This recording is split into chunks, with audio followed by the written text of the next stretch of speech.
The phone rang at 11:47 p.m., and Caleb Walker almost didn't answer it. When he did, the voice on the other end wasn't asking for help. It was giving an order. I need you standing beside me in 9 days in a room full of people who destroyed me, and I need you to not say a word about why. That was how Victoria Langley, a woman worth $400 million, a woman who had never once needed anyone, asked a broke Navy veteran and single father to walk with her back into the one place she swore she'd never return to. He didn't know yet that this wasn't a favor. It was a war he was about to be drafted into.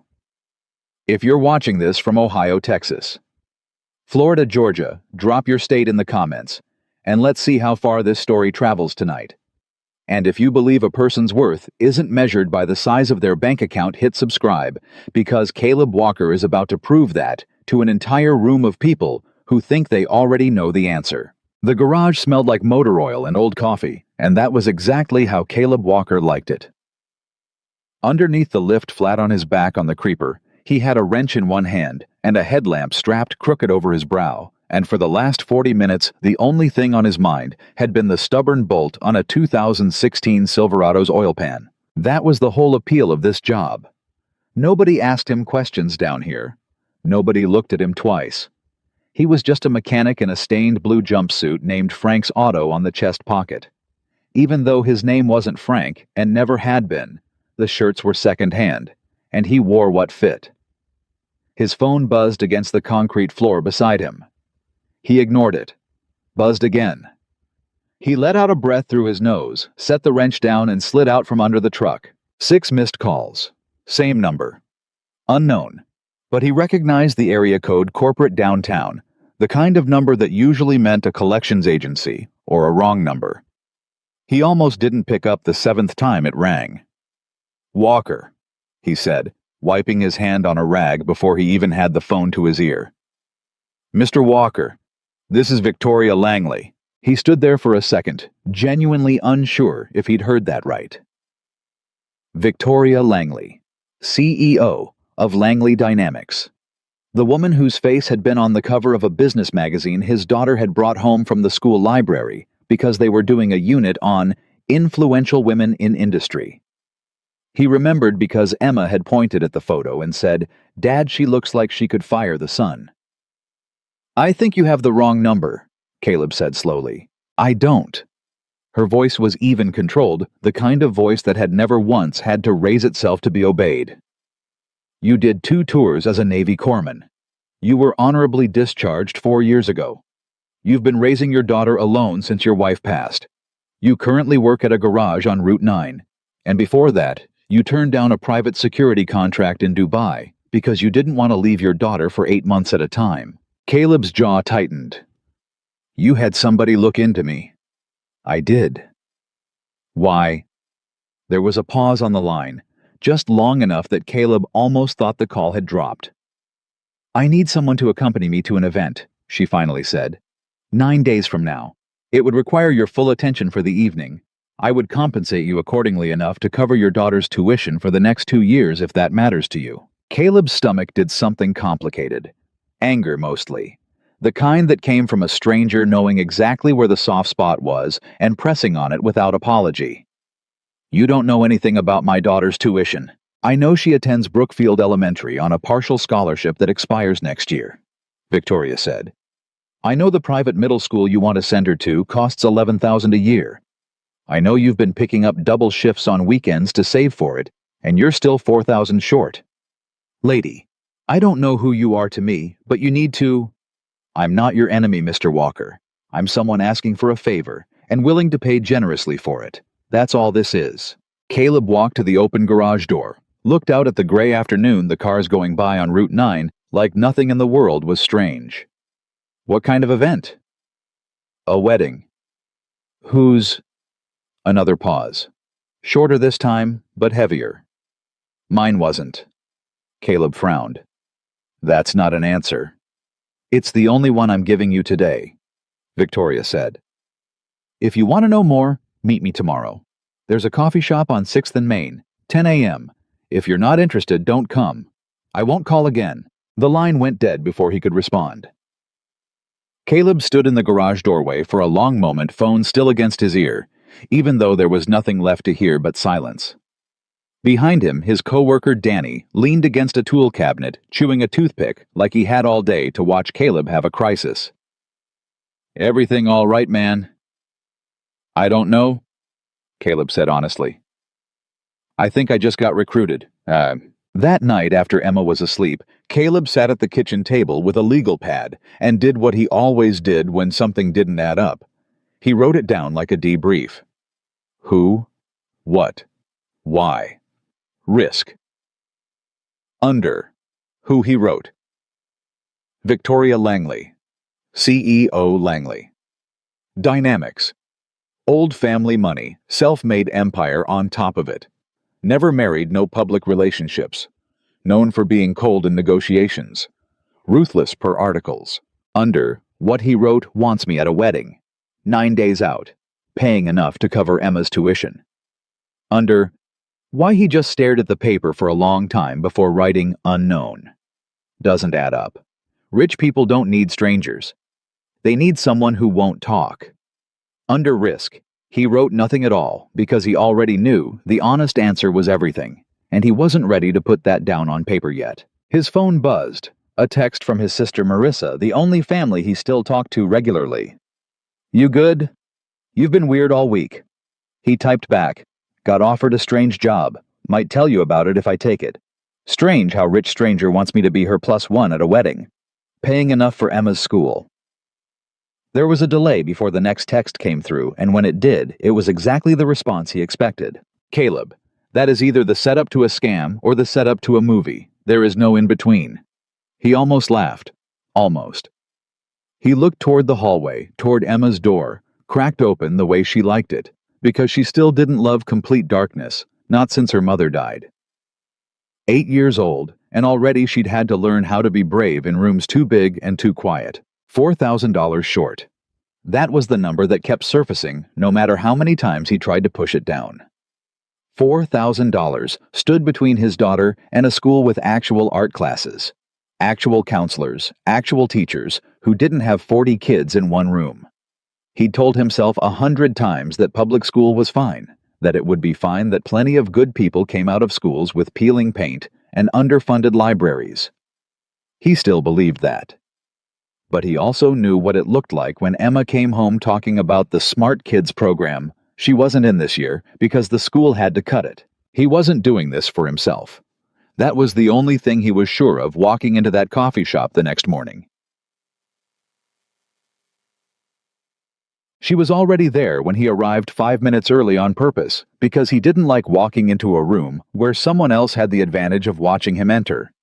But Victoria Langley had beaten him to it anyway, sitting at a corner table with her back to the wall, a habit Caleb recognized because it was his own habit too. People who'd learned not to be surprised sat with their backs to the wall. She looked up as he approached, and for a moment neither of them said anything. She was younger than her professional photos suggested, maybe late 30s, dressed in charcoal gray, not flashy. Nothing about her screaming wealth, except the quiet confidence of someone who never had to check a price tag. Her eyes were the kind that assessed a person quickly and didn't apologize for it. "Mr. Walker," she said. "Sit." "Ms. Langley?" He sat, but he didn't relax. "You've got about 5 minutes before I decide this isn't worth my time." Something flickered across her face, not quite a smile, but close to respect. "Fair enough." She slid a folder across the table. He didn't open it. "Talk first," he said. "I don't sign anything until I understand what I'm signing up for." "You're not signing anything today. This is a conversation." "Then have it." Victoria folded her hands on the table. 9 days from now, Evelyn Whitmore is marrying into the Ashcombe family. It's being called the wedding of the decade in 3 different society columns already. 400 guests, senators, old money, new money pretending to be old money, cameras from 2 magazines. Okay. Evelyn Whitmore was my fiancée. Victoria's voice didn't change pitch, didn't waver, but something in her posture stiffened, like she was bracing for a hit that hadn't landed yet. "We were together for 6 years, engaged for 2 of them. She left me for exactly the kind of family she's marrying into now. The kind with a name that opens doors mine despite everything I've built. Apparently still can't. Caleb sat with that for a second. And you're going to her wedding. I have to. My presence or my absence will be read as a statement either way. If I don't go, it confirms every rumor that I couldn't handle it, that I'm still broken over her, that she won. If I go alone, I walk into a room of 400 people who will spend the entire night deciding whether I look pathetic or dignified, and I refuse to let strangers decide that about me. So you want a date? I want a shield, Victoria said, and for the first time her voice had an edge in it, something raw underneath the polish. I want someone standing next to me who cannot be intimidated by money, because he's never needed it to know his own worth. I want someone who will not flinch when people whisper because he's spent his life being underestimated and has never once let it break him. I researched a dozen men before I called you Mr. Walker. Executives, actors. One senator's aide who does this professionally, believe it or not. I didn't choose any of them. Why not? Because they would have performed for the room. You won't. You don't know how to fake composure, you actually have it. That's rarer than money. And money is the only thing that room understands, so I need to bring something it doesn't. Caleb studied her for a long moment. There was something underneath the CEO voice, underneath the $400 million, something that looked, if he was being honest, a lot like the face his daughter made the week after her mother's funeral, when she'd insisted she was fine, and then cried alone in the bathroom because she didn't want him to see. You could hire an actor for this, he said. Somebody who does exactly what you're describing for a living. I don't want a performance, I want a person. You don't know me. I know enough, Victoria said.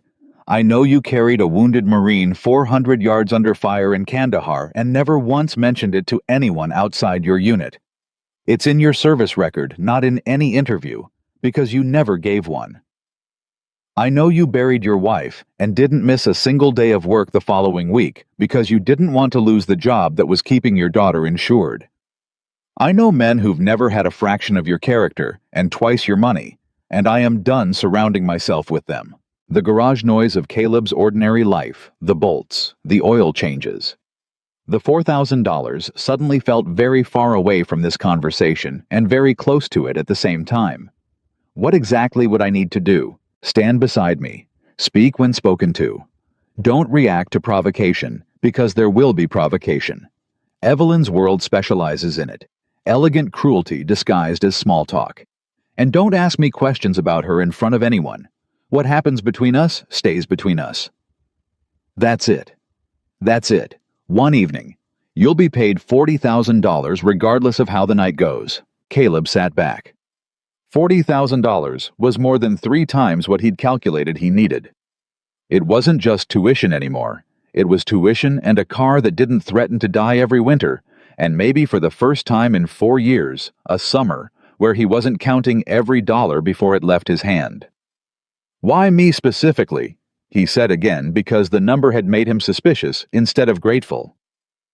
You said you researched a dozen men. What made me the one you called? Victoria was quiet for a moment, and when she answered, her voice had lost some of its polish. I watched a video. Local news 2 years ago. A house fire on your street.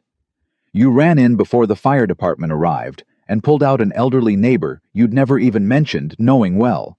And when the reporter asked why you did it, you said, because nobody else was going to, Caleb finished quietly. He remembered that night. He hadn't thought about it in a long time. That's the man I need standing next to me in that room, Victoria said. Somebody who does the right thing because nobody else is going to and doesn't need an audience to do it. Caleb looked down at the folder still sitting unopened between them. Inside he assumed were contracts ND, as maybe photographs of the venue. All the machinery of a world he didn't belong to. I need to think about it, he said. I've got a daughter. I don't make decisions like this alone anymore. Understood. Victoria stood smoothing the front of her coat, and for a moment the CEO mask slid fully back into place, as if the conversation that had just happened belonged to someone else entirely. You have 2 days.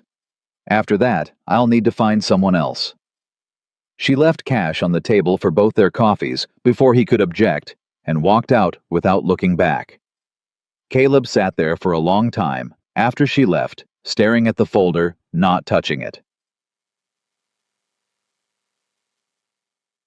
He didn't open the folder until Emma was in bed that night.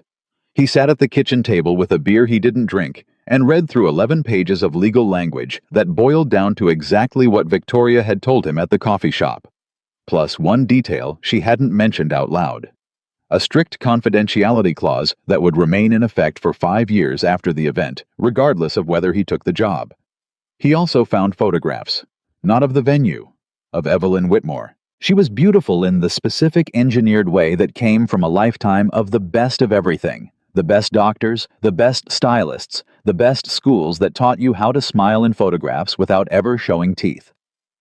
In one picture dated years back, she stood beside a much younger, softer-looking Victoria Langley, both of them laughing at something outside the frame.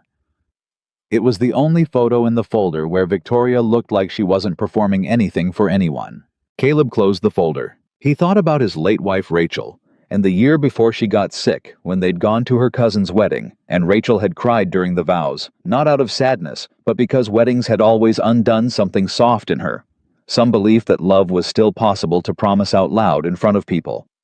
He wondered what kind of wedding Victoria and Evelyn would have had if things had gone differently. He wondered if Victoria still thought about that sometimes, in whatever version of nighttime existed for someone who ran an empire. His phone buzzed. Marissa again. Well, did the rich stranger explain herself? He typed slowly.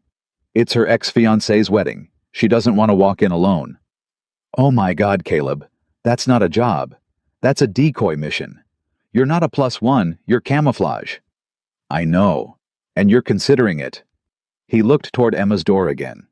Cracked open the hallway light, spilling gently across her floor. $40,000, Marissa. That's her school paid for years. That's a car that won't die on me in February. That's breathing room I haven't had since Rachel died. There was a longer pause this time before his sister responded. Then do it. But Caleb, be careful. Rich people's wars aren't like ours. Nobody bleeds, but everybody gets used. He set the phone down and sat in the quiet kitchen for a long time, the folder closed in front of him, the beer going flat and untouched. He thought about the word Victoria had used. Shield. Not partner. Not friend. Shield something you stood behind, something built to absorb impact, so the person behind it didn't have to. He'd been a shield before professionally for men whose names he still remembered on nights he couldn't sleep. He knew what it cost to be that for someone. He knew the weight of standing in front of an attack that wasn't aimed at you personally, but landed on you anyway. But he also knew what it looked like from the other side, what it looked like to walk into a room of people who'd already decided who you were before you opened your mouth. He'd lived that as a kid too, growing up the son of a mechanic in a town that made sure you knew exactly where you ranked. He knew how to survive being underestimated. Maybe that was the actual qualification Victoria Langley had been looking for, whether she realized it or not. He called her the next morning before he'd even finished his coffee. I'm in, he said when she picked up. One condition. Name it. You tell me everything. Not the folder version. The real version, what actually happened between you two.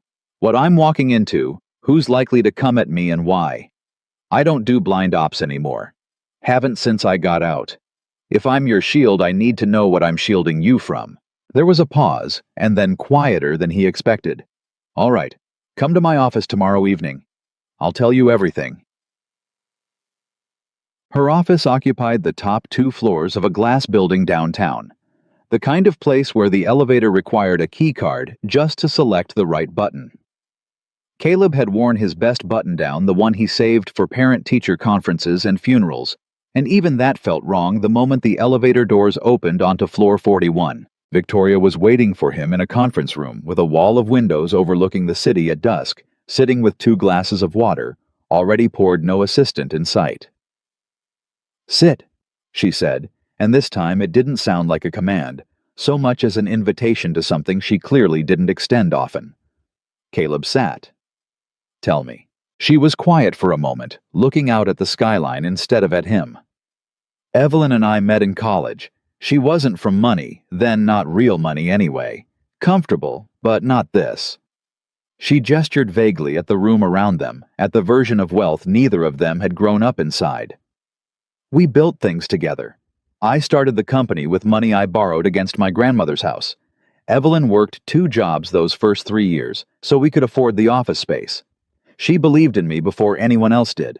What happened? Success happened, Victoria said, and there was no bitterness in it, just exhaustion, the kind that came from replaying something too many times. The company grew. I started getting invited to rooms she wasn't invited into. Boards, galas, places where I was suddenly the interesting one, and she was the girlfriend standing at the edge of the photo. I didn't see it happening in real time. I was too busy building.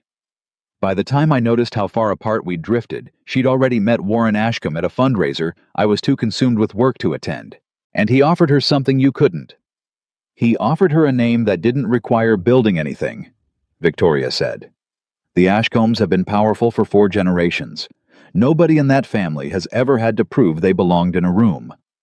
Evelyn spent 6 years watching me prove it over and over, and I think somewhere along the way, she got tired of being proof of nothing herself. Caleb turned his glass of water slowly on the table, not drinking it. That's not really about money, though, is it? Victoria looked at him surprised. What do you mean? You said you were too busy building. Sounds to me like she left because she felt invisible, not because she wanted a bigger house. Something crossed Victoria's face, not quite offense, but close to it. The reflex of someone who wasn't used to being read that accurately by a stranger. You're not wrong, she admitted after a moment. I've had 4 years to think about it, and you're not wrong. I built an empire and lost the one person who believed in me before I had anything to show for it. There's a particular kind of stupid in that, Mr. Walker. Caleb, he said. If we're doing this, you can call me Caleb. Caleb.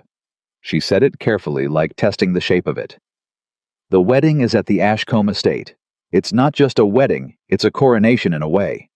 Evelyn marrying in means the Ashcombes absorb whatever remains of her family's reputation, and she gets the name she's wanted her whole life. Everyone who matters in this city will be there. Everyone who's ever doubted me, and everyone who's ever wondered if I'm still in love with a woman who left me for someone else's last name. Are you? Caleb asked quiet, not unkind. Victoria took a long moment before answering. I don't know anymore. I know I'm angry. I know I'm tired of people asking me about her in interviews I never agreed to give personal answers in. I know that if I walk into that wedding alone, every person in that room will spend the whole night deciding I'm either bitter or broken, and I refuse to give them the satisfaction of either.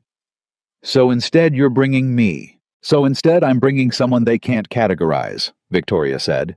You don't fit their world, Caleb. You won't perform for them, you won't compete with them, and you genuinely won't care what they think of you, because your life has never depended on their approval. That unsettles people like that more than any amount of money could. Caleb sat with that. Outside the window, the city lights were coming up against the darkening sky, and somewhere out there, his daughter was probably finishing her homework at the kitchen table, completely unaware that her father was sitting 41 floors up, agreeing to walk into a war that wasn't his. There's something else, Victoria said, and her voice dropped lower, more careful. Evelyn will try to get to you. Not romantically, she's not interested in that.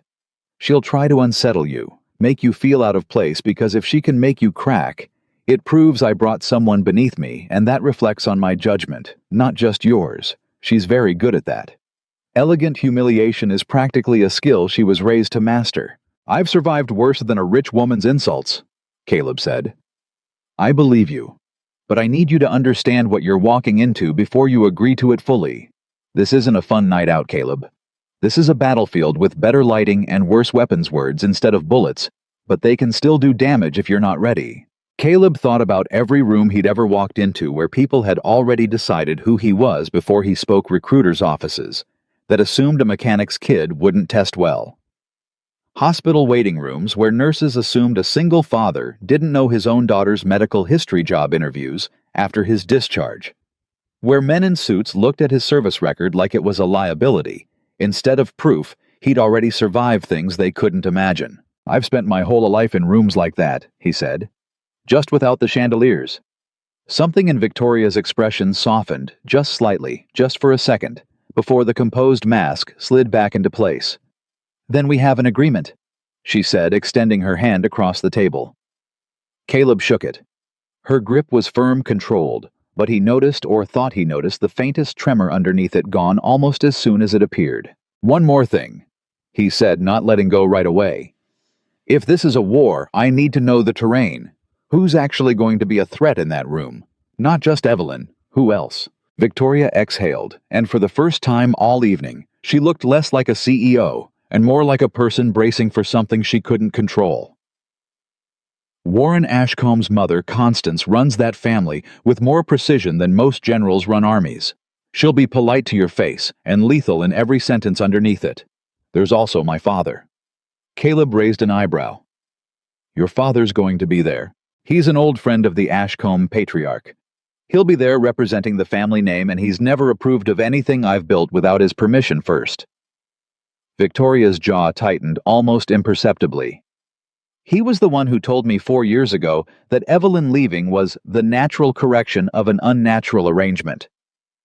I haven't spoken to him since except for business necessities. Caleb absorbed that quietly.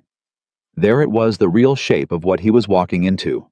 Not just an ex-fiancée's wedding, but a woman's entire history of being told she didn't belong converging in one room on one night, and she was choosing to face all of it at once instead of hiding from any piece of it. Okay, he said simply. Okay, I understand what I'm walking into. And okay, I'm still in. He finally released her hand. But I need you to understand something too. I'm not going to pretend to be someone I'm not in that room. I'm not going to fake polish I don't have, or pretend I know which fork is for what. If people underestimate me, that's their mistake to make, not mine to fix. I'll stand beside you. I'll protect what needs protecting. But I'm walking in as exactly who I am. For the first time since he'd met her, Victoria Langley actually smiled, small, brief, but real. That, she said, is precisely why I chose you. The next 9 days moved strangely, the way time does when you know something significant is coming, and every ordinary moment starts to feel like it's on borrowed time. Caleb kept working at the garage because he didn't know how else to fill his hands, and because Emma's routine mattered more to him than anything happening on floor 41 of a glass building downtown. But the nights were different. Victoria called twice, briefing him on names he'd need to recognize, small rules of a world he'd never navigated. Who to call sir, who not to bother with small talk, how to hold a wine glass at a cocktail hour without looking like he was gripping a wrench. He absorbed it the way he absorbed everything methodically, without complaint, treating it like mission prep because that was the only framework his mind knew how to use for something this unfamiliar. On the 5th night, Emma found him at the kitchen table with a printed list of names Victoria had sent the Ashcombes' extended family, arranged by importance like a briefing document. What's that? Emma asked, climbing onto the chair across from him, still in her pajamas, hair damp from her bath. Homework, Caleb said, folding the paper before she could read too much of it. You don't have homework, Dad. You're a grown-up. Grown-ups get homework too sometimes. It's just a different kind. Emma studied him with the particular seriousness only an 8-year-old could manage, the kind of look that made him feel like she could see straight through every deflection he tried. Is it about the wedding lady? Caleb blinked. How do you know about that? Aunt Marissa was talking to you on the phone, and I heard some of it. She said you were going to a fancy wedding with a rich lady. Emma tilted her head. Are you going to marry her? Caleb laughed despite himself, the tension of the last 9 days breaking for just a moment. No, baby, it's not like that. She just needs someone to stand next to her at an important event, and she's paying me to do it. It's a job. Is it a scary job? He thought about how to answer that honestly without frightening her. It's a different kind of scary than what I'm used to, he admitted. Nobody's shooting at me. But some people might not be very nice to me, because I'm not like the other people who'll be there. Emma considered this with the gravity of a child who had already learned far too young that unfairness existed in the world and didn't always make sense. Like when kids at school were mean because I get free lunch. Caleb's chest tightened. He hadn't known she was aware of that, hadn't known it had registered as clearly as it apparently had. "Kind of like that," he said quietly. "Except grown-up mean is usually quieter. It doesn't yell, it just makes you feel small without saying anything obviously wrong." "That sounds worse," Emma said with the blunt clarity only children possessed. "Sometimes it is." "What are you going to do if they're mean to you?" Caleb thought about that question longer than he expected to. He thought about every room he'd ever survived by refusing to let someone else's opinion decide his worth. He thought about Rachel and how she used to say that dignity wasn't loud. It was just steady, the same in a boardroom as it was in a broken-down kitchen, with the power about to get shut off. "I'm going to remember that I know who I am," he finally said, "even if they don't." Emma nodded slowly, like that was a perfectly reasonable strategy, and then reached across the table and patted his hand the way he usually did for her. "You're the bravest dad I know," she said entirely without irony, entirely without knowing what that sentence would come to mean to him in the days ahead. He didn't sleep much that night. Not out of fear exactly, he'd walked into far more dangerous rooms than a wedding reception and come out the other side. It was something else keeping him up, something closer to responsibility. He wasn't just protecting himself in that room. He was in some strange and unplanned way about to become the shield for a woman who had built an empire and still hadn't figured out how to stop bracing for the moment someone decided she didn't belong in her own life. He understood that feeling better than she probably realized. 3 days before the wedding, Victoria called him to a tailor shop on a street Caleb had never had reason to walk down before, the kind of block where every storefront looked more like a museum exhibit than a place of business. The tailor, an older man named Mr. Petrosian, measured Caleb with the brisk efficiency of someone who'd outfitted senators and CEOs and apparently now mechanics being drafted into high society for a single night. Victoria stood off to the side, arms crossed, watching with an expression Caleb couldn't quite read. "You don't have to stay for this," Caleb said, catching her eye in the mirror. "I want to make sure it's right," she said. "This isn't about vanity, Caleb. It's armor. If you look like you belong, half the battle is already won before anyone opens their mouth. I thought the whole point was that I don't belong. That's why you picked me. There's a difference between not belonging by choice and not belonging because you couldn't afford the entry fee," Victoria said. "I want them to see a man who chose not to play their game, not a man who couldn't play it if he tried." Mr. Petrosian finished pinning the jacket and stepped back, and for a moment, Caleb looked at himself in the mirror. Dark charcoal suit, tailored close, nothing flashy but undeniably sharp, and didn't quite recognize the man staring back. "You clean up well, petty officer," Victoria said quietly, using his old rank for the first time, and something about the way she said it, not mocking, almost respectful, settled something nervous in his chest. "Don't get used to it," Caleb said. "I'm going back to motor oil the day after." "I wouldn't dream of asking you to change who you are." Victoria's voice was steady, but there was something underneath it, something almost vulnerable. "That's the entire reason any of this might work." The night before the wedding, Caleb sat on the edge of Emma's bed, after tucking her in the suit, hanging in a garment bag in his closet like something waiting to be deployed. Emma was half asleep already, but she caught his hand before he could stand up. "Dad?" "Yeah, baby." "Remember what you're going to do if they're mean." Caleb smiled in the dark. "I remember. Remember who you are." "That's right. Okay." She yawned, already drifting. "Then you'll be fine. You're the bravest dad I know. I already said that, but I'm saying it again, 'cause it's important." Caleb sat there a long time after her breathing evened out into sleep, replaying her words, letting them settle into the part of him that had spent the last 9 days quietly terrified of walking into a room built to remind him of every door that had ever been closed to people like him. Remember who you are. Simple enough for an 8-year-old to say without hesitation. Hard enough somehow for a grown man to believe walking into a room full of people who'd already decided the answer for him. He thought about Victoria Langley, too, in the quiet of that dark hallway, a woman who'd built an empire out of nothing and still couldn't walk into her ex-fiancé's wedding without hiring a stranger to stand beside her, because somewhere underneath $400 million was a person just as unsure of her place in the room as he was. Maybe that was the thing neither of them had said out loud yet. They weren't so different, the CEO and the mechanic. They'd both spent their whole lives being underestimated by people who mistook quiet strength for absence of power. Tomorrow, that room was going to find out how wrong it had been about both of them.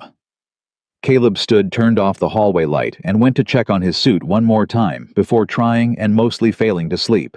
The morning of the wedding arrived gray and still, the kind of quiet that felt deliberate, like the whole world was holding its breath along with him.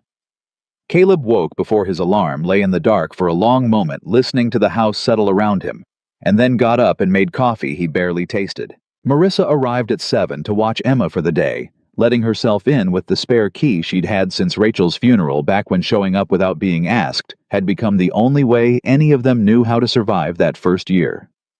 "Let me look at you," she said the moment she saw him standing in the kitchen, in his undershirt and slacks, suit jacket still hanging upstairs.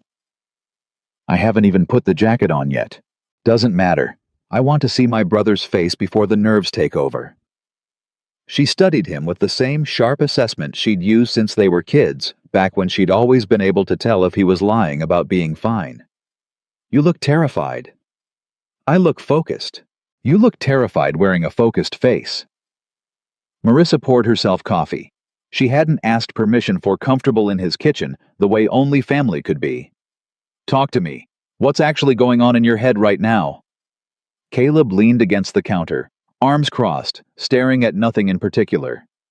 "I keep thinking about the fact that I've walked into actual combat zones with less prep than I've done for one dinner party."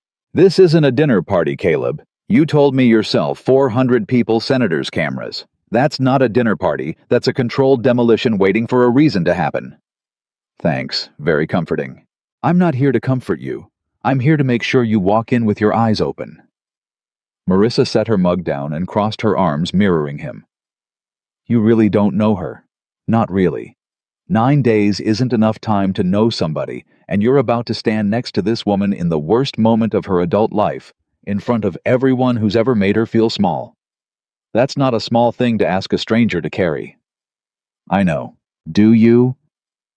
"Because from where I'm standing, my brother, who still hasn't cried in front of another human being since Rachel died, who still can't say the word lonely out loud without changing the subject, is about to spend an entire evening being somebody's emotional armor. I just want to make sure you're doing this because it's the right thing to do, and not because some part of you misses being needed." Caleb didn't answer right away. The question landed somewhere he hadn't expected it to, somewhere underneath the tuition, and the number on the check somewhere he hadn't let himself look too closely at. "Maybe it's both," he finally admitted. "Does that make it wrong?" Marissa's expression softened. "No, it just makes you human." She reached over and straightened his collar, an old habit from when he was younger, and she was the closest thing he had to a mother most days. "Just remember something for me while you're in that room tonight." "What's that?" "You don't owe anybody a performance. Not her, not those people, not even yourself. Whatever happens tonight, you go in exactly as you are, and if that's not enough for somebody in that room, that's their failure of imagination, not yours." Caleb thought of Emma saying almost the same thing 3 nights earlier, and something in his chest loosened slightly. "You and my daughter should compare notes. You're saying the same things." "Good. Means we're both right." Marissa smiled, but it didn't quite reach her eyes. "Now go get dressed before I start crying and ruin the whole morning." Emma found him in the hallway an hour later, fully dressed, fastening his cufflinks with hands that were steadier than he felt. She stopped in the doorway of his bedroom, eyes wide, taking him in like she was seeing someone entirely new, standing in her father's usual spot. "Dad," she said slowly, "you look like a movie." Caleb laughed low and genuine, the first real laugh of the morning. "Is that good or bad?" "Good. Definitely good." She walked closer, reaching up to touch the lapel of the jacket, like she needed to confirm it was real. "You look like somebody important." "I'm not important, baby. I'm just wearing a nice suit." "No," Emma said with the stubborn certainty only a child possessed. "You're important even without the suit. The suit's just letting other people see it today." Caleb knelt down to her eye-level throat tight in a way he hadn't expected. "When did you get so smart?" "I've always been smart. You just don't notice 'cause you're always busy." She said it without malice, simple observation, and it landed somewhere soft and guilty in his chest anyway. "I notice," he said quietly. "I notice everything about you." Emma wrapped her arms around his neck, careful not to wrinkle the jacket, an instinct so thoughtful it nearly broke him. "Be brave tonight," she whispered against his ear, "but not too brave. Come home after." "I promise," he said, and meant it more than he'd meant almost anything in the last 4 years. The car Victoria sent arrived at 4 in the afternoon, black and silent, driven by a man who didn't attempt small talk, which suited Caleb fine. He sat in the back seat watching his neighborhood give way to unfamiliar streets, watching the houses grow larger and the lawns grow wider the closer they got to the Ashcombe estate, until eventually there were no houses at all, just long stretches of manicured land behind iron gates that looked like they'd been standing since before his grandfather was born. Victoria was waiting for him at a private staging area near the estate's guest entrance in a black gown that managed to look both simple and devastating at once. No visible effort in it anywhere, except the effort of choosing exactly the right kind of understatement. She looked, Caleb thought, like a woman who had spent hours deciding how to look like she hadn't spent any time deciding at all. "You look good," she said when he stepped out of the car, her eyes doing a quick professional assessment before settling on his face. "Mr. Petrosian earns his money. It's not the suit." Victoria's voice was quieter than he expected. "You look like you belong in it. That's harder to buy."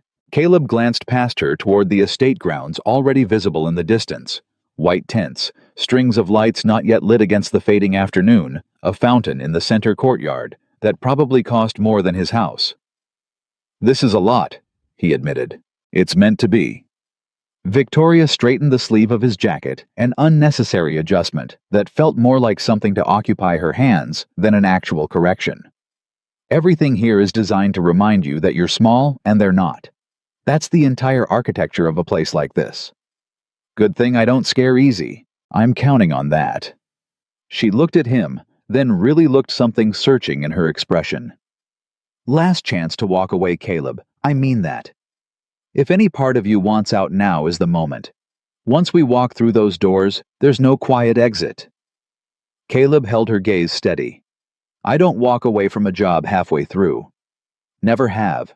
Something in Victoria's shoulders dropped just slightly, the tension of the last 9 days finally finding somewhere to settle. "Then let's go remind them who I am." They walked toward the entrance together, and Caleb felt the shift the moment they crossed some invisible threshold. The air itself seemed to change thicker with perfume and old money, and the particular hush of people who'd trained their whole lives to notice everything while pretending to notice nothing. The first hour moved slower than Caleb expected. Cocktail hour. Victoria had called it, though nothing about the atmosphere felt casual enough to deserve the word cocktail. Servers moved through the crowd with trays of champagne flutes and small architectural appetizers that looked more like art than food. And everywhere, Caleb turned conversations paused for half a beat too long when he and Victoria passed by. "Victoria Langley," a woman said, materializing at Victoria's elbow with the practiced smoothness of someone who'd spent years perfecting the art of the casual ambush. She was older, silver-haired, dressed in a deep emerald that made her look like she'd been carved from something expensive. "I wasn't sure you'd actually come. Why wouldn't I, Diane?" Victoria's voice was smooth, unbothered, though Caleb noticed the slight tightening at the corner of her mouth. "Evelyn and I remain on good terms." "Of course." Diane's eyes slid to Caleb, cataloging him with the swift, dismissive efficiency of someone checking an unfamiliar name off a guest list she hadn't approved. "And this is Caleb Walker," Victoria said before Caleb could answer for himself. "My guest." "Your guest."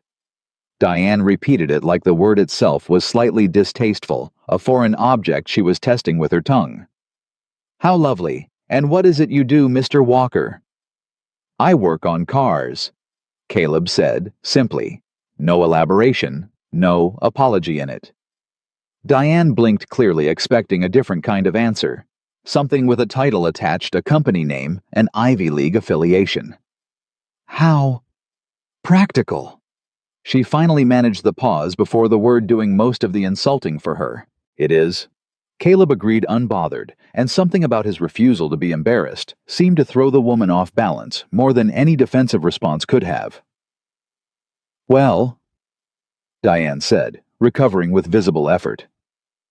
I'm sure you'll find plenty to talk about with the catering staff. She smiled thinly and drifted away before Victoria could respond, already scanning the room for her next target. Victoria exhaled slowly once the woman was out of earshot. I'm sorry about that.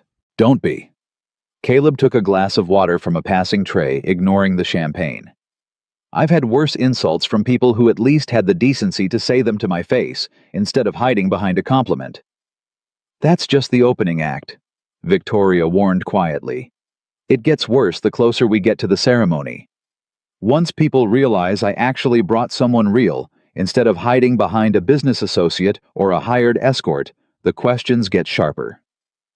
I can handle sharp. I know you can. That's why you're here. Victoria's eyes drifted almost involuntarily toward a cluster of people near the fountain, and Caleb followed her gaze to see a woman standing among them, golden-haired, luminous even from a distance, laughing at something with the easy confidence of someone who had never once doubted her place in a room like this. That's her, Caleb said. It wasn't a question. That's her. Victoria's voice had gone very quiet, very controlled, the sound of someone holding an enormous weight steady through sheer force of will. Evelyn Whitmore, soon to be Evelyn Ashcombe. Caleb studied the woman across the courtyard, trying to reconcile the laughing figure in white with the ghost that had apparently haunted every conversation he'd had with Victoria for the last 9 days. She looked from this distance almost ordinary, beautiful certainly, but not otherworldly. Not the mythic figure Victoria's careful restraint had built her into. She doesn't look like she's thinking about you at all, Caleb offered. She's not right now. Victoria's jaw tightened. But she will be the moment she sees us. As if summoned by the observation itself, the woman across the courtyard turned, and her eyes found Victoria's with an immediacy that suggested she'd been aware of the exact location of every person who mattered in that room, the entire time, laughter or no laughter. Her smile didn't falter, but something behind it sharpened, focused the way a predator's expression changed the instant it spotted movement in the grass. Here we go, Victoria murmured almost to herself. Evelyn crossed the courtyard with unhurried grace. The small crowd around her parting instinctively, the way rooms always seemed to part for people who'd never once had to ask them to. Victoria, Evelyn said, arriving in front of them, with a smile so perfectly calibrated, it could have been measured with instruments. You actually came. I wasn't sure you would. I said I would. Victoria replied, her voice a careful match of pleasant and impenetrable. You know I keep my word. I remember. Something flickered behind Evelyn's eyes, not quite malice, but close to it, dressed up in the language of nostalgia. Her gaze shifted to Caleb, sliding over him with the same appraising sweep Diane had used, though sharper, more deliberate. And you brought a friend. Caleb Walker, Victoria said. Caleb, this is Evelyn. Congratulations on the wedding, Caleb said, extending his hand. Evelyn shook at her grip, light, decorative, the handshake of someone who'd never had to grip anything harder than a champagne flute. How kind. Her eyes stayed on him a beat too long. Walker. I don't believe I've heard that name before. Are you in Victoria's industry? No, ma'am. I'm a mechanic. The word landed in the small circle of nearby conversation, like a stone dropped into still water. Caleb watched it ripple outward, a raised eyebrow. Here, a poorly concealed smirk. There, the particular silence of people recalibrating their assumptions in real time. A mechanic, Evelyn repeated, and her smile widened. Sweetened, took on the particular quality of someone who had just found exactly the thread she needed to pull. How refreshing. Victoria's always had a taste for the unexpected. I like to think I have a taste for what's real, Victoria said evenly. Of course you do. Evelyn's eyes flicked between them, cataloging something Caleb couldn't quite name. And here I was, worried you'd bring someone from the board again. Do you remember Harold from the Q3 dinner 2 years ago, dreadfully boring man? At least this is interesting. Caleb's not interesting because he's unusual, Evelyn. He's interesting because he's honest. It's a quality this room seems to be running short on lately." The barb landed cleanly, and for just a moment something genuine flashed across Evelyn's composed face. Not quite anger, but close enough to it that Caleb caught it before she smoothed it back into practiced pleasantness. "Well," Evelyn said, recovering with the ease of long practice, "I should circulate. So many people to greet." Her eyes settled on Caleb one final time before she turned to leave. "It was lovely meeting you, Mr. Walker. Do try to enjoy yourself. I know this world can feel rather overwhelming for people who aren't accustomed to it." She left before Caleb could respond, drifting back into the crowd with the same effortless grace she'd arrived with, leaving a faint trail of unease behind her. Caleb turned to Victoria, who was watching Evelyn's retreating figure with an expression he couldn't fully read, something between old grief and fresh anger tangled together in a way that looked exhausting to carry. "She's good," Caleb said quietly. "She's had a lifetime of practice." Victoria's voice was tight. "That's what these people do, Caleb. They don't yell. They don't threaten. They just find the smallest crack in your composure and press on it gently repeatedly until you either break or leave the room. She's just getting started. Let her try."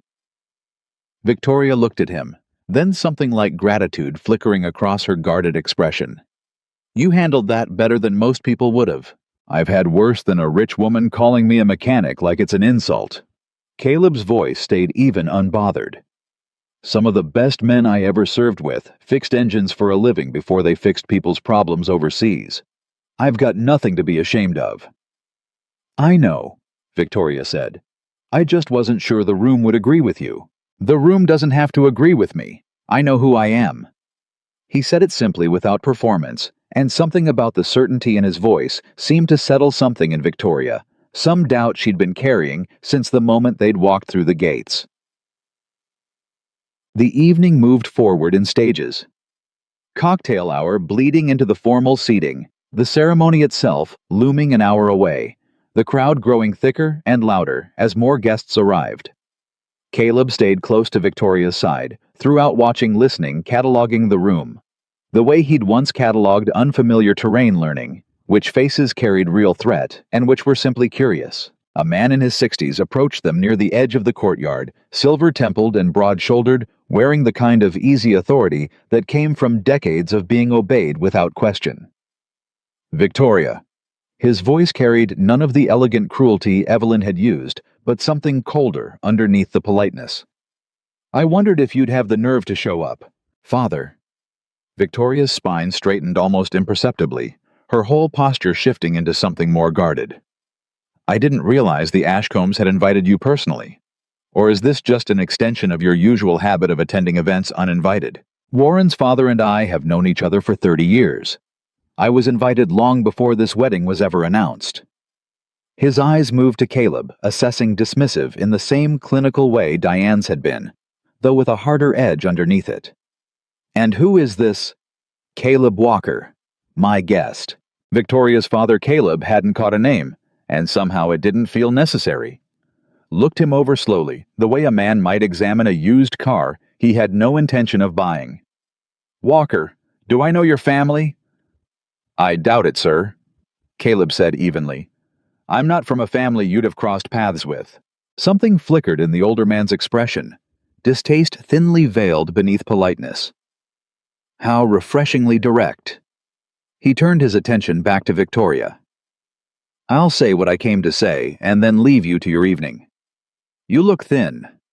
You're working too hard as usual, chasing something that will never fill the hole you keep insisting isn't there."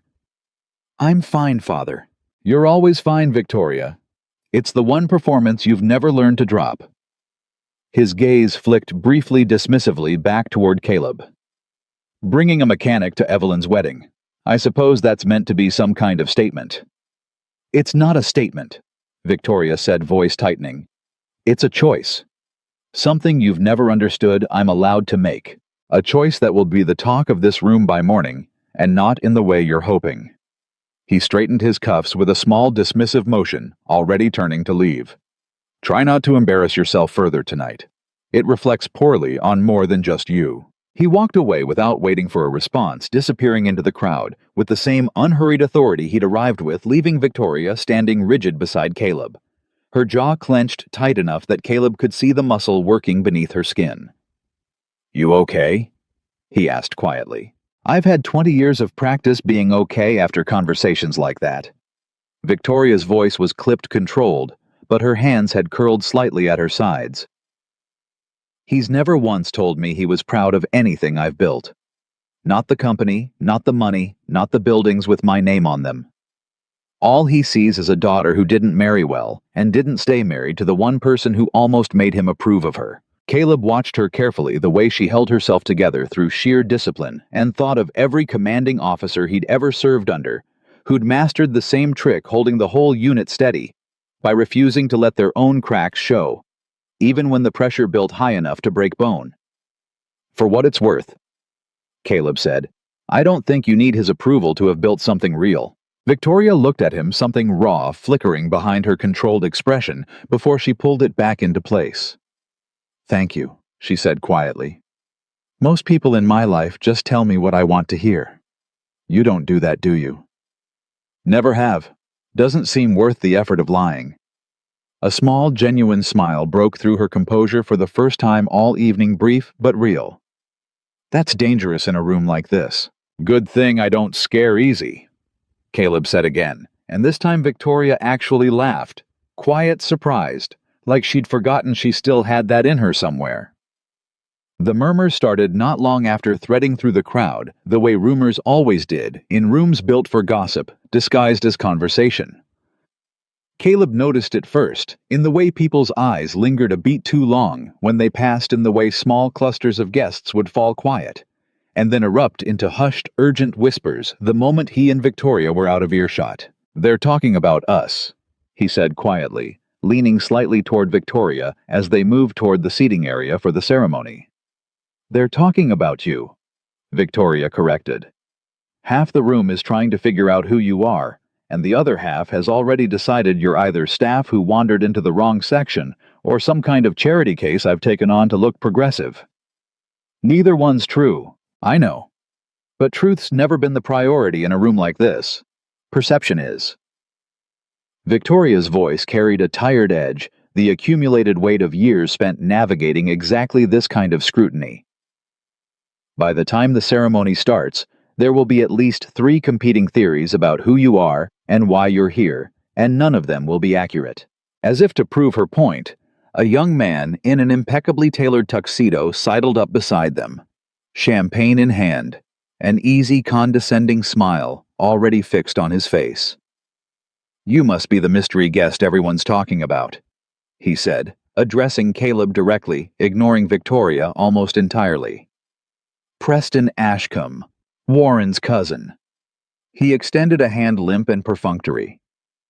"So tell me, are you hired help, or is this some kind of social experiment Victoria's running?" The question landed with deliberate cruelty, disguised as casual curiosity, and Caleb felt the muscles in his jaw tighten, though his voice, when he answered, remained perfectly level. "Neither," he said simply. "I'm her guest. That's all the explanation that's necessary." "Interesting answer." Preston's smile didn't waver, but his eyes gleamed with something predatory, the look of someone who'd found a new form of entertainment for the evening. "Very diplomatic, almost rehearsed." "It's not rehearsed, it's just true." "Of course." Preston's gaze slid over Caleb's suit, his posture cataloging him the way a jeweler might examine a stone he suspected was fake. "You know we don't get many people like you at events like this. Refreshing in its own way, like a documentary come to life." Victoria's expression hardened.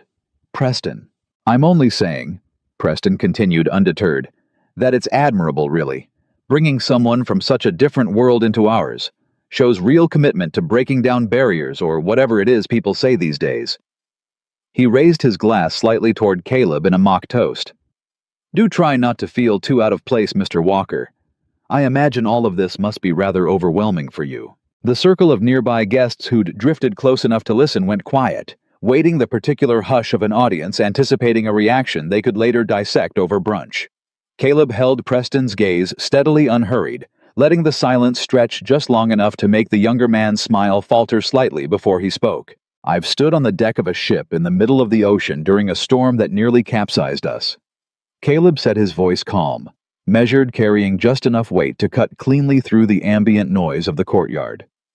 I've held a wounded friend together with my own 2 hands until the medevac arrived. I've buried my wife and raised my daughter alone since, and gotten up every single morning after to make sure she had breakfast before school. He paused, letting that settle.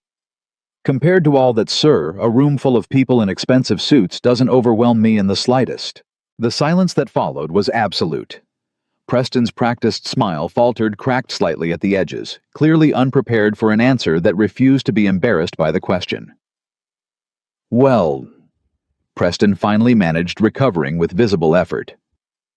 I suppose that's admirable. It's not meant to be admirable, Caleb said. It's just my life. You asked if I felt out of place. I don't. I know exactly who I am in any room I walk into. I'm not sure everyone here can say the same. He let the words hang there, deliberate, unhurried, and watched something shift in the small crowd around them. A few guests exchanging glances. Someone near the back, suppressing what looked suspiciously like a smile. The balance of the room, tilting almost imperceptibly. Preston opened his mouth to respond, found nothing adequate to say, and instead offered a stiff nod, before retreating into the crowd, his earlier confidence visibly dented. Victoria exhaled slowly beside Caleb, something like awe mixed with relief in her expression. I've watched grown executives crumble under Preston's questions in board meetings, she said quietly. You just dismantled him in under 30 seconds without raising your voice once. I didn't do it to win anything, Caleb said. I just told the truth. People like that don't know what to do when you refuse to be embarrassed by something that isn't actually embarrassing. Victoria studied him for a long moment, something new in her expression, not quite surprise, but close to it, the particular look of someone recalibrating everything they thought they understood about a person. You're not what I expected, she admitted. What did you expect? Someone I'd need to manage all evening, someone who'd need protecting from all this. She gestured vaguely at the courtyard, the guests, the enormous weight of everything surrounding them. Instead, I think I might actually need you more than you need me tonight. Caleb allowed himself a small, tired smile. That's what I'm here for. The chime of a small bell rang out across the courtyard, then signaling the guests toward the seating area for the ceremony, and the crowd began to reorganize itself into the ordered rows that would soon witness the very thing Victoria had spent 9 days bracing herself to survive. Ready?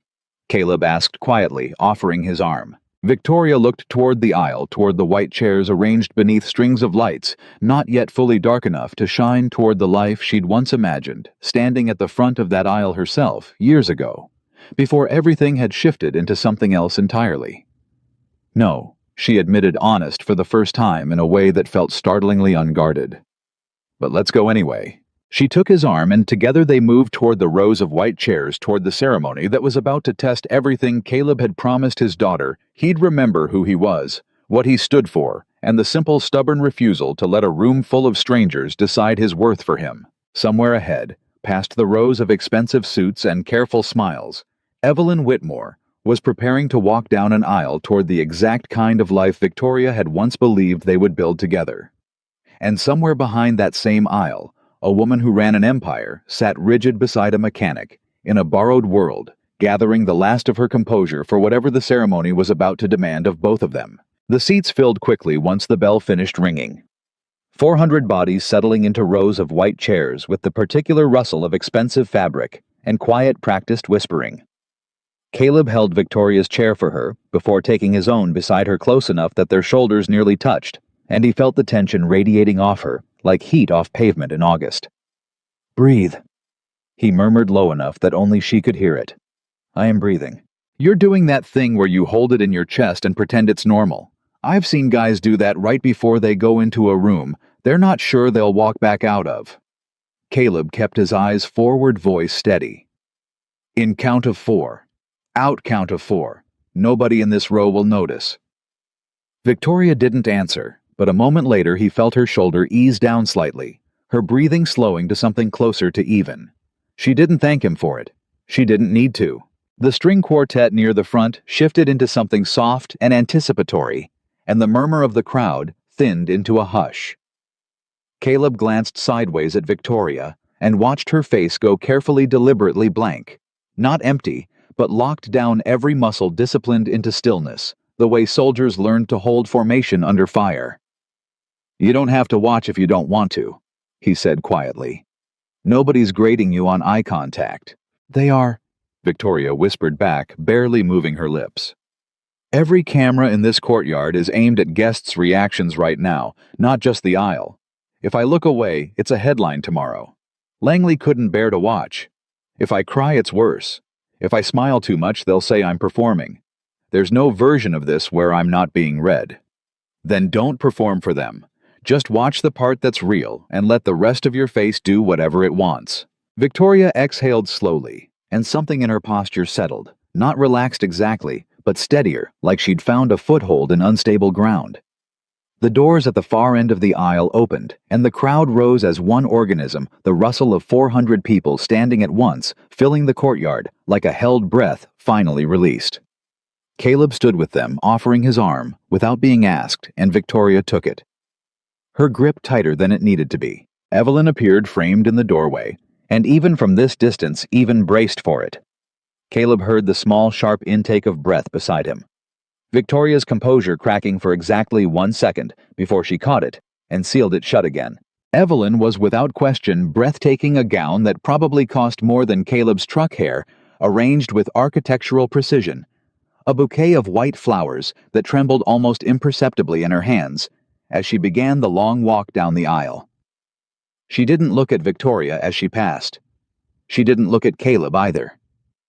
Her eyes stayed fixed forward toward the altar, toward Warren Ashcombe, standing tall and confident in his tailored black suit, toward the life she had chosen instead of the one she'd left behind. Caleb felt Victoria's hand tighten further on his arm, her nails pressing crescents into the fabric of his sleeve, and he covered her hand with his own, briefly steadying before letting go, so it wouldn't be noticed by the cameras Victoria had warned him about. "You're doing fine," he whispered. "I don't feel fine." "Doesn't matter what you feel. Matters what you show. You're showing steady. That's enough." The ceremony unfolded the way ceremonies do. Vows exchanged in careful, rehearsed voices. A minister's words about commitment and legacy that seemed aimed as much at the assembled dynasties as at the couple themselves. The exchange of rings catching light from the strings overhead as the sky finally darkened into true evening. Caleb watched Victoria throughout more than he watched the ceremony itself, monitoring her the way he used to monitor vitals on a wounded man, watching for the moment things might tip from controlled to critical. She held it together. Barely, but she held it right up until the minister pronounced them married, and the crowd rose into applause, and Evelyn turned radiant toward her new husband for the first kiss of their marriage. That was the moment Victoria's mask slipped. Not dramatically, not with tears, but with a small involuntary flinch, barely visible, unless you were looking directly at her, which Caleb was. He didn't say anything. He just shifted his weight slightly, closing the distance between them by an inch, a silent signal that he'd noticed, and it didn't matter that she wasn't alone in the moment, even if everyone around her assumed she was. The reception moved to a different part of the estate, a ballroom with ceilings high enough to make Caleb's neck ache slightly from looking up at the chandeliers, and Victoria's composure remarkably held through the transition. Polite nods, brief exchanges, the careful choreography of a woman determined to prove she could survive this room without cracking. It lasted through dinner. It lasted through the first round of toasts, delivered by Warren's best man, with practiced charm and just enough self-deprecating humor to earn polite laughter from the crowd. It lasted right up until Constance Ashcombe rose from the head table with a champagne glass in hand, and the room quieted in the particular way rooms quieted for matriarchs who had earned decades of unquestioned authority. "I won't take long," Constance began, her voice carrying easily across the ballroom without any visible effort, the voice of someone who had never once had to raise it to be heard. "I simply want to say how proud I am to welcome Evelyn into this family. She has shown time and again an extraordinary understanding of what truly matters: legacy, dignity, the kind of quiet grace that can't be bought, only inherited or earned through genuine character. The words themselves were innocuous enough, the standard fare of wedding toasts. But Caleb felt Victoria go rigid beside him, even before Constance's eyes drifted deliberately, unmistakably toward their table. "I think we've all learned something important tonight." Constance continued her smile, serene, poisonous underneath its politeness. "That true worth isn't measured by what's written on a company letterhead, or by how many zeros follow a number in a bank statement. It's measured by choices, by the company we keep and what that company says about who we really are." A ripple moved through the room, heads turning subtly, eyes flicking toward Victoria and Caleb's table, with the particular hunger of an audience that had just been handed permission to stare. "To Evelyn." Constance finished raising her glass higher, for finally finding a place and a partner worthy of who she's always been. The toast ended to polite applause, but the subtext hung in the air like smoke, unmistakable to everyone in the room who'd been paying attention. Caleb felt Victoria's hand curl into a fist beneath the table knuckles, white against the white tablecloth. "She wasn't talking about Warren," Victoria said quietly, once the applause died down and conversation resumed around them. "That whole toast was about me, about us, about tonight." "I know. She just told 400 people that I don't understand what real worth looks like, and that Evelyn only found it after leaving me." Victoria's voice was tight, controlled, but Caleb could hear the tremor underneath it now, the crack finally beginning to show. "And she did it in a way sophisticated enough that if I react, I'm the one who looks unstable. That's the game, Caleb. That's how this world works. They can gut you in public and smile while they do it. And if you flinch, you're the one who looks broken." Caleb watched her carefully, saw the years of accumulated weight in her expression, the exhaustion of someone who had spent her entire adult life being tested by exactly this kind of elegant cruelty, and had never once been allowed to simply react like a normal human being. "You want to leave?"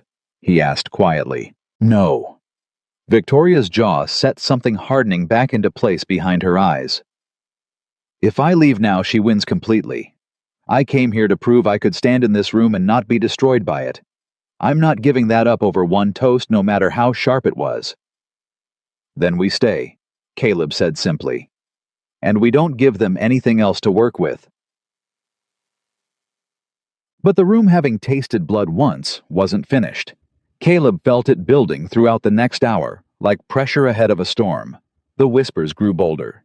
The glances lasted longer, and small clusters of guests began finding excuses to drift near their table, fishing for reactions, hunting for cracks. A woman Caleb didn't recognize approached under the guise of admiring Victoria's dress, then pivoted smoothly into asking how someone in Victoria's position had met someone like Mr. Walker. Her tone dripping with the kind of curiosity that wasn't curiosity at all, just cruelty wearing a friendlier mask. Victoria deflected it with practiced grace, but Caleb watched the toll it took, watched her spine grow more rigid with each successive assault disguised as small talk. Preston Ashcombe reappeared near their table twice more throughout the evening, each time attempting a different angle of the same humiliation he'd tried earlier, once suggesting loudly enough for nearby tables to hear that Caleb must be quite the conversation piece for Victoria's next board meeting, once asking with false innocence whether Caleb had ever actually been inside a building this nice before, or if this counted as a first. Caleb absorbed each attempt with the same steady composure, refusing to give Preston the reaction he was hunting for, but he could feel something building in his own chest now too, not quite anger, but something adjacent to it, a slow-burning recognition that this wasn't just about him anymore.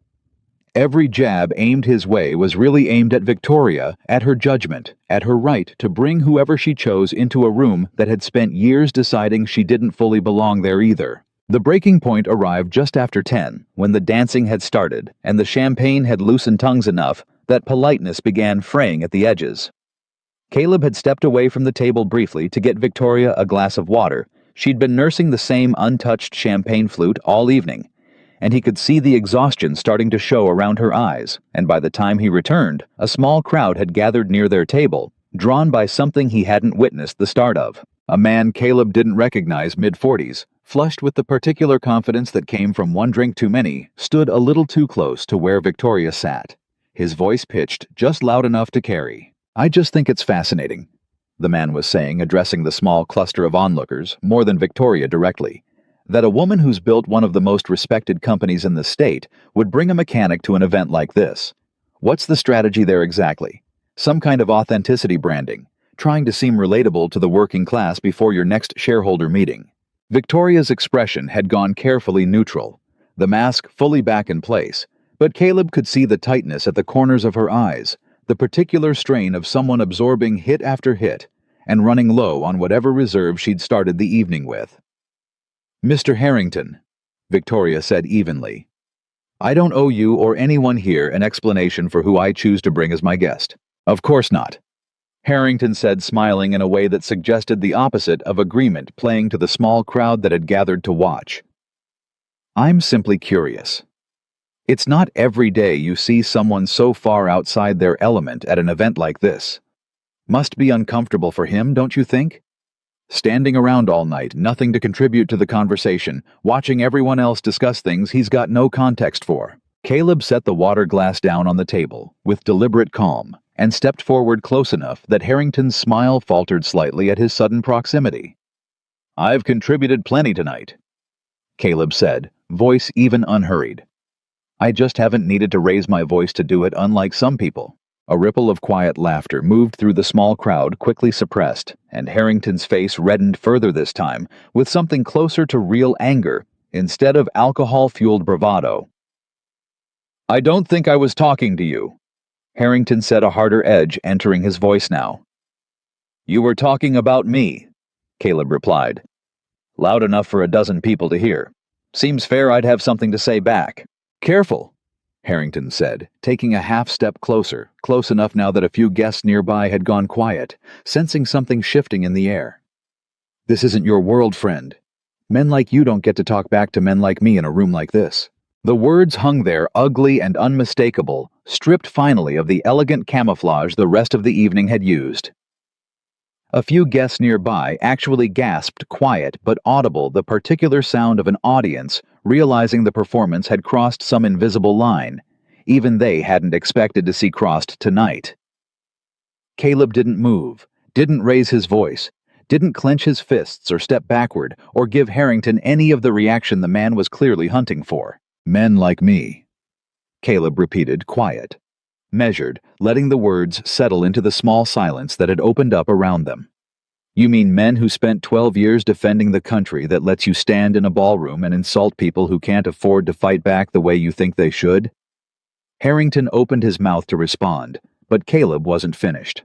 "You mean men who work with their hands, so people like you never have to think about how your cars run, or your houses get built, or your food gets grown, while you stand around deciding we're beneath the conversation."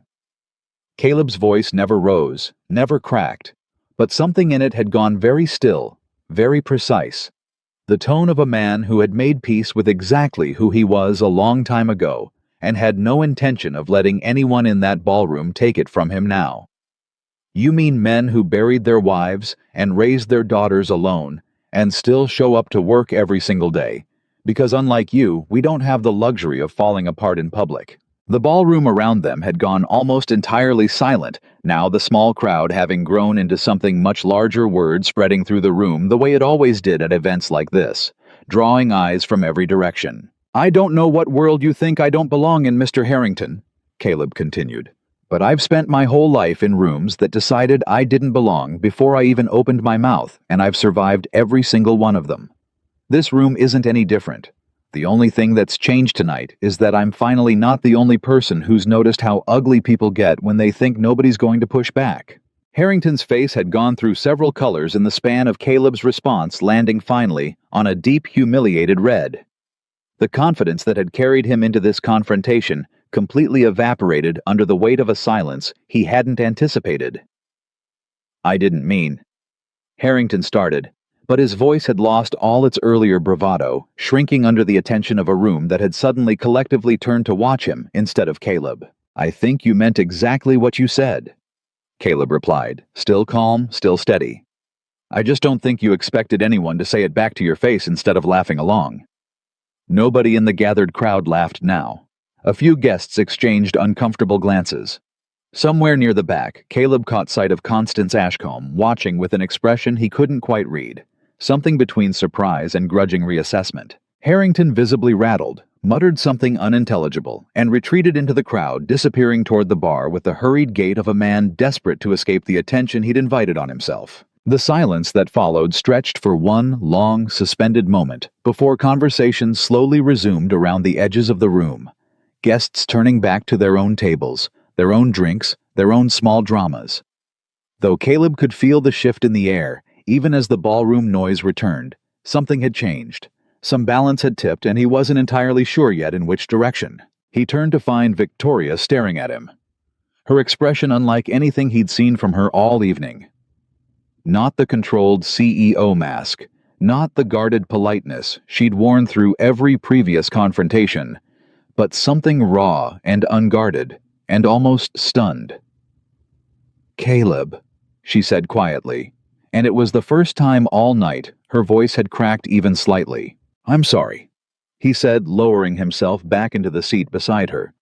"I know you told me not to react to provocation. That wasn't reacting. I don't know what that was. Don't apologize." Victoria's voice was still unsteady, but something in her eyes had shifted, some wall finally coming down. "I've watched grown men twice his age wilt in front of Harrington in boardrooms. I've watched him destroy people's careers with less effort than that. And you just stood there and dismantled him in front of half the room without breaking a sweat." "I didn't do it for the room," Caleb said. "I did it because he was wrong and somebody needed to say so.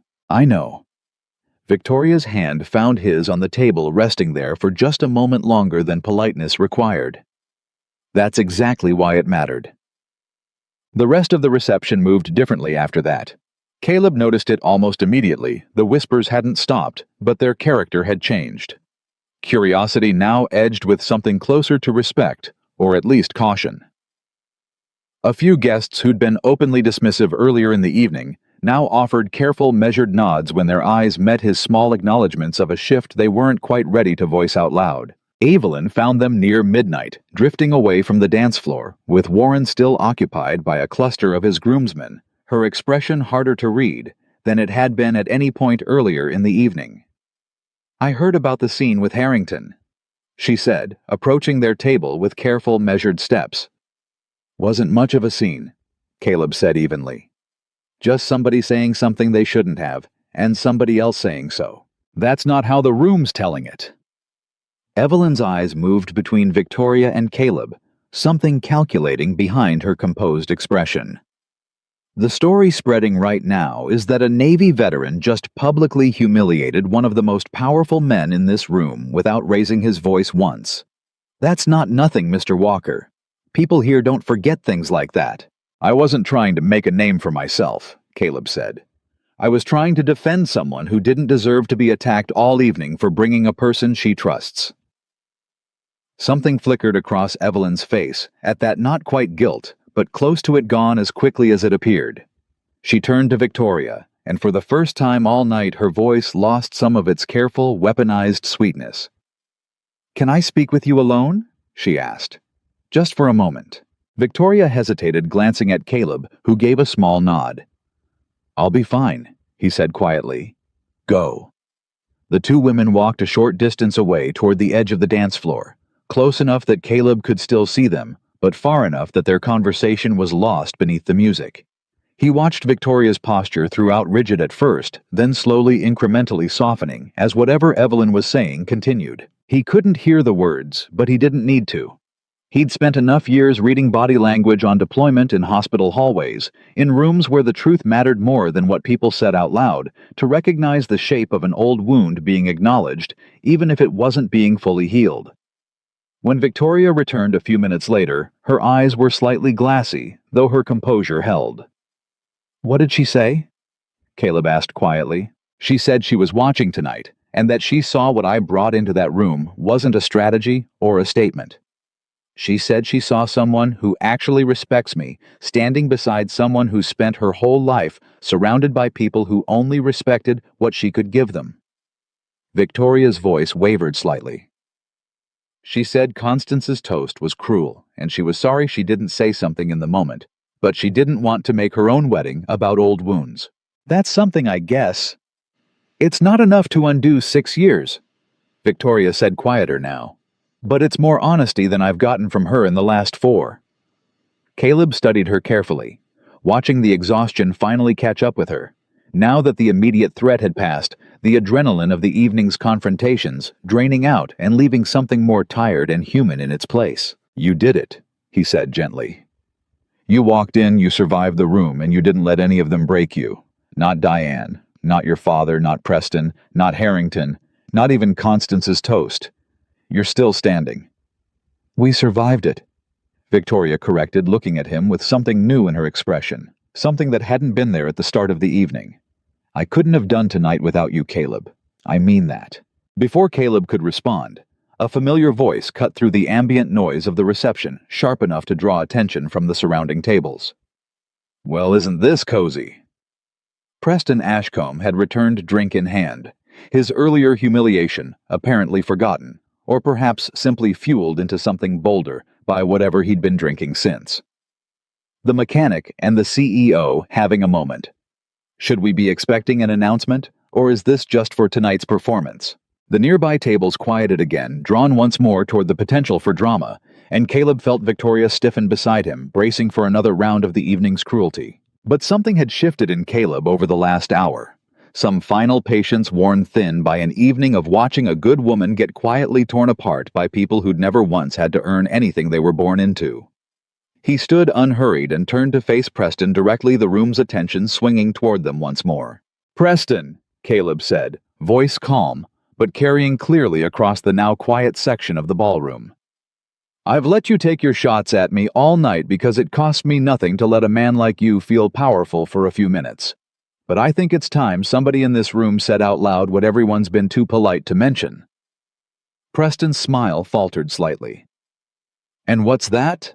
That you've spent this entire evening trying to make yourself feel bigger by making other people feel small, and the only person in this room who actually needed that tonight was you. Caleb's voice remained level, but there was something unmistakably final in it now. Victoria built an empire from nothing. She's employed thousands of people, built things that outlast every party this family's ever thrown. And you've spent tonight trying to diminish her and me because neither of us needed your family's name to matter. That's not confidence, Preston. That's fear wearing a very expensive suit. The silence that followed was absolute, heavier than anything that had come before, it spreading outward through the ballroom as the words settled into every corner of the gathered crowd. Preston stood frozen, drink still in hand, face draining of color, as 400 guests turned almost as one to watch him fail to find a response. And in that silence, Victoria Langley rose slowly from her seat beside Caleb, and for the first time all evening stepped forward to stand beside him, instead of behind her own careful composure, ready finally to say something she'd been holding back the entire night.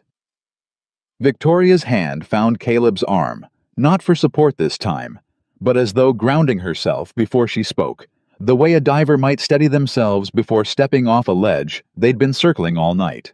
Preston, she said, and her voice carried the same clarity Caleb's had trained by years of boardrooms into something that didn't need volume to command a room. I've known your family for over a decade. I've sat across negotiating tables from your uncle, attended a dozen of your family's galas, written checks to causes your grandmother championed. And in all that time, I don't think I've ever said this plainly, so let me say it now in front of everyone. Preston's jaw tightened, but he said nothing, apparently having learned in the last 30 seconds that silence was safer than whatever he might say next. You have spent this entire evening, and honestly every event I've ever watched you attend, treating cruelty like it's wit. Victoria continued. You think condescension is charm. You think making other people small is the same thing as being important yourself. It isn't. It never has been. And the fact that this room has let you get away with it for so long says more about this room than it does about you. A few guests near the edge of the crowd exchanged glances, some clearly uncomfortable. Others Caleb noticed watching carefully, nodding almost imperceptibly, as though Victoria had finally voiced something they'd privately thought for years, but never had the standing or the courage to say aloud. Caleb Walker. Victoria went on turning now, so her voice reached the wider circle of onlookers that had gathered. Is not a charity case, not a branding exercise, not a curiosity for any of you to dissect over champagne. He is a man who has served this country, raised a daughter alone through the worst loss a person can survive, and shown more genuine character in one evening than most of the people in this room have shown in their entire lives. Her voice caught slightly, then steadied. I didn't bring him here to prove a point to any of you. I brought him because he is one of the only people I have ever met who doesn't want anything from me except honesty. That is worth more to me than every name, every title, every zero in every account represented in this ballroom tonight. The silence stretched taut and electric, 400 people holding some collective breath, waiting to see where this would land. So, if standing beside him tonight costs me anything with any of you, Victoria said, then it was never a cost worth worrying about in the first place. She stopped there, chest rising and falling slightly faster than her usual controlled cadence, and for a moment, nobody in the ballroom moved. Preston stood frozen, drink still useless in his hand, his earlier bravado completely evaporated under the weight of a room that had just watched him get dismantled twice in one night by two different people who refused to shrink for him.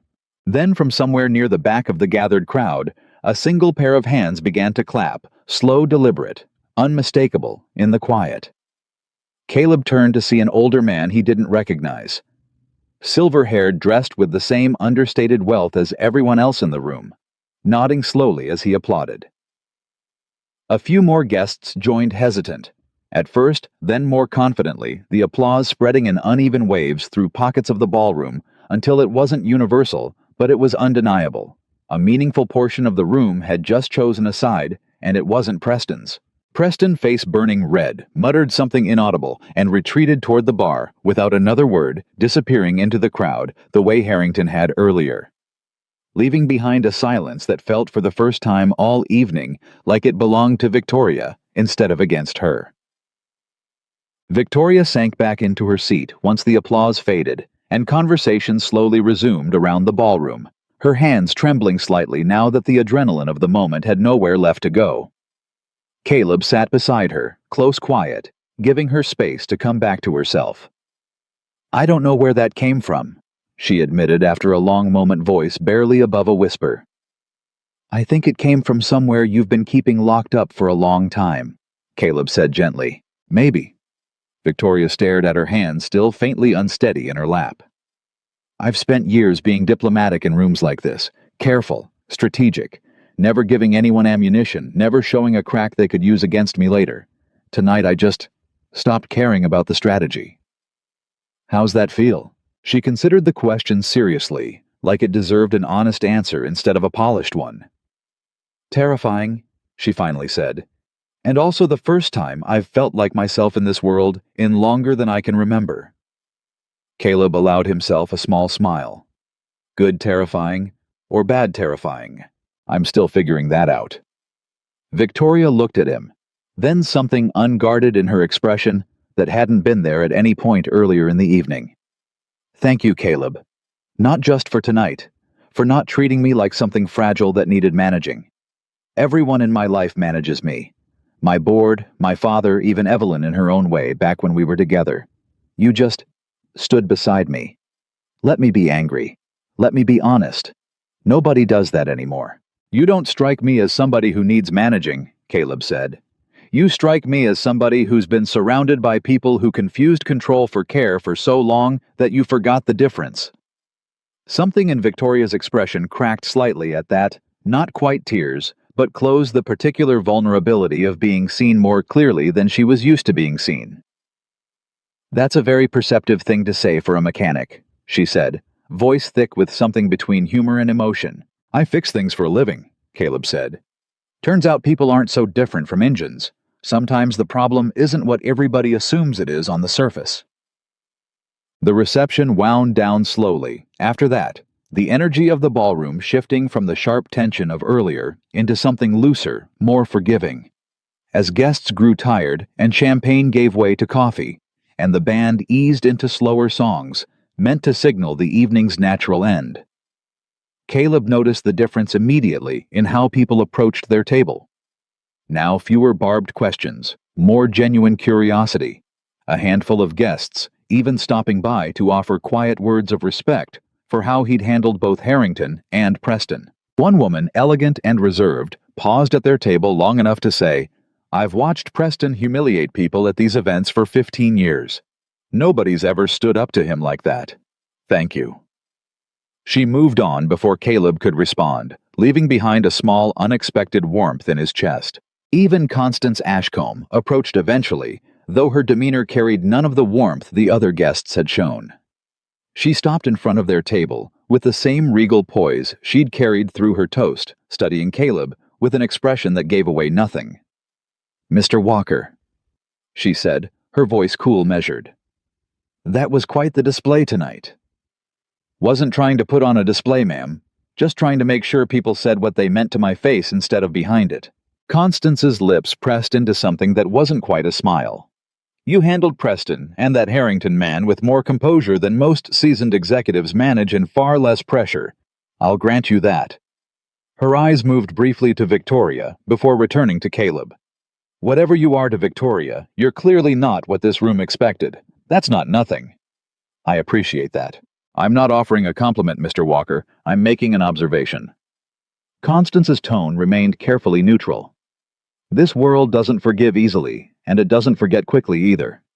Tonight will follow both of you one way or another. I simply hope for Victoria's sake that whatever this is between you is worth the scrutiny that's coming." She left without waiting for a response, moving back toward the head table with the same unhurried authority she carried everywhere. And Caleb watched her go, uncertain whether what she'd just said had been a warning, or, in its own guarded way, something closer to approval. "That's about as close to a blessing as you'll get from Constance Ashcombe," Victoria said quietly, watching the same retreating figure. "She's never once complimented anyone without qualifying it into oblivion first.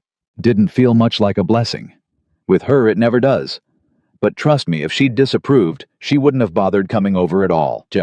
Near 1 a.m, with the reception thinning into its final hour, Victoria excused herself briefly, and Caleb used the moment alone to step outside, needing air after hours of carefully controlled tension.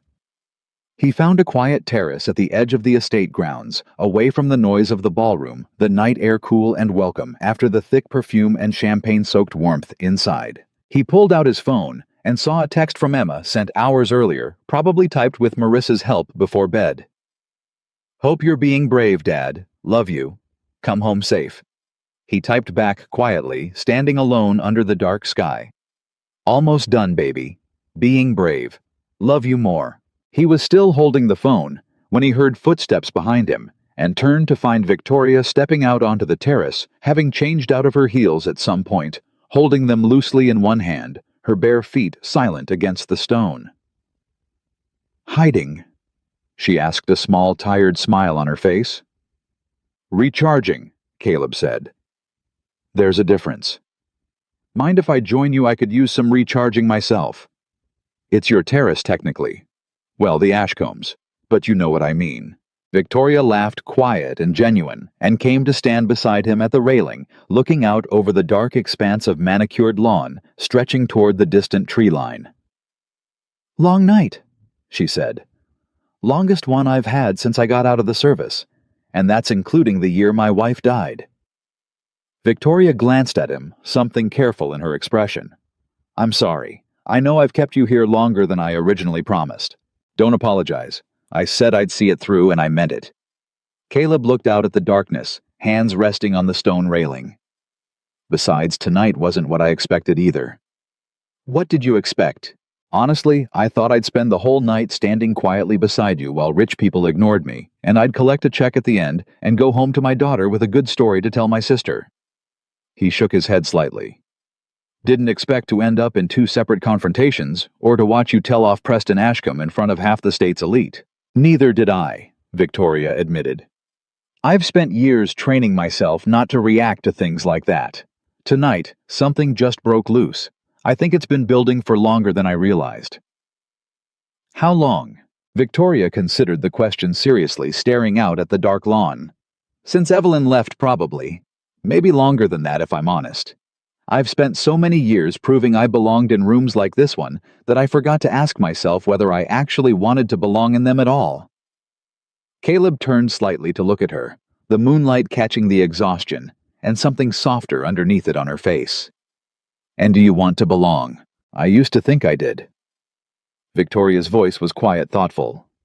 I used to think if I just built enough, achieved enough, proved myself enough times eventually, this world would stop making me feel like an outsider wearing a very expensive costume. Tonight, watching you refuse to shrink for any of them, I realized something. What's that? You never once tried to earn their approval. Not with Harrington, not with Preston, not even with my father. You just stood there being exactly who you are and let them decide what to do with that. Victoria turned to face him fully now.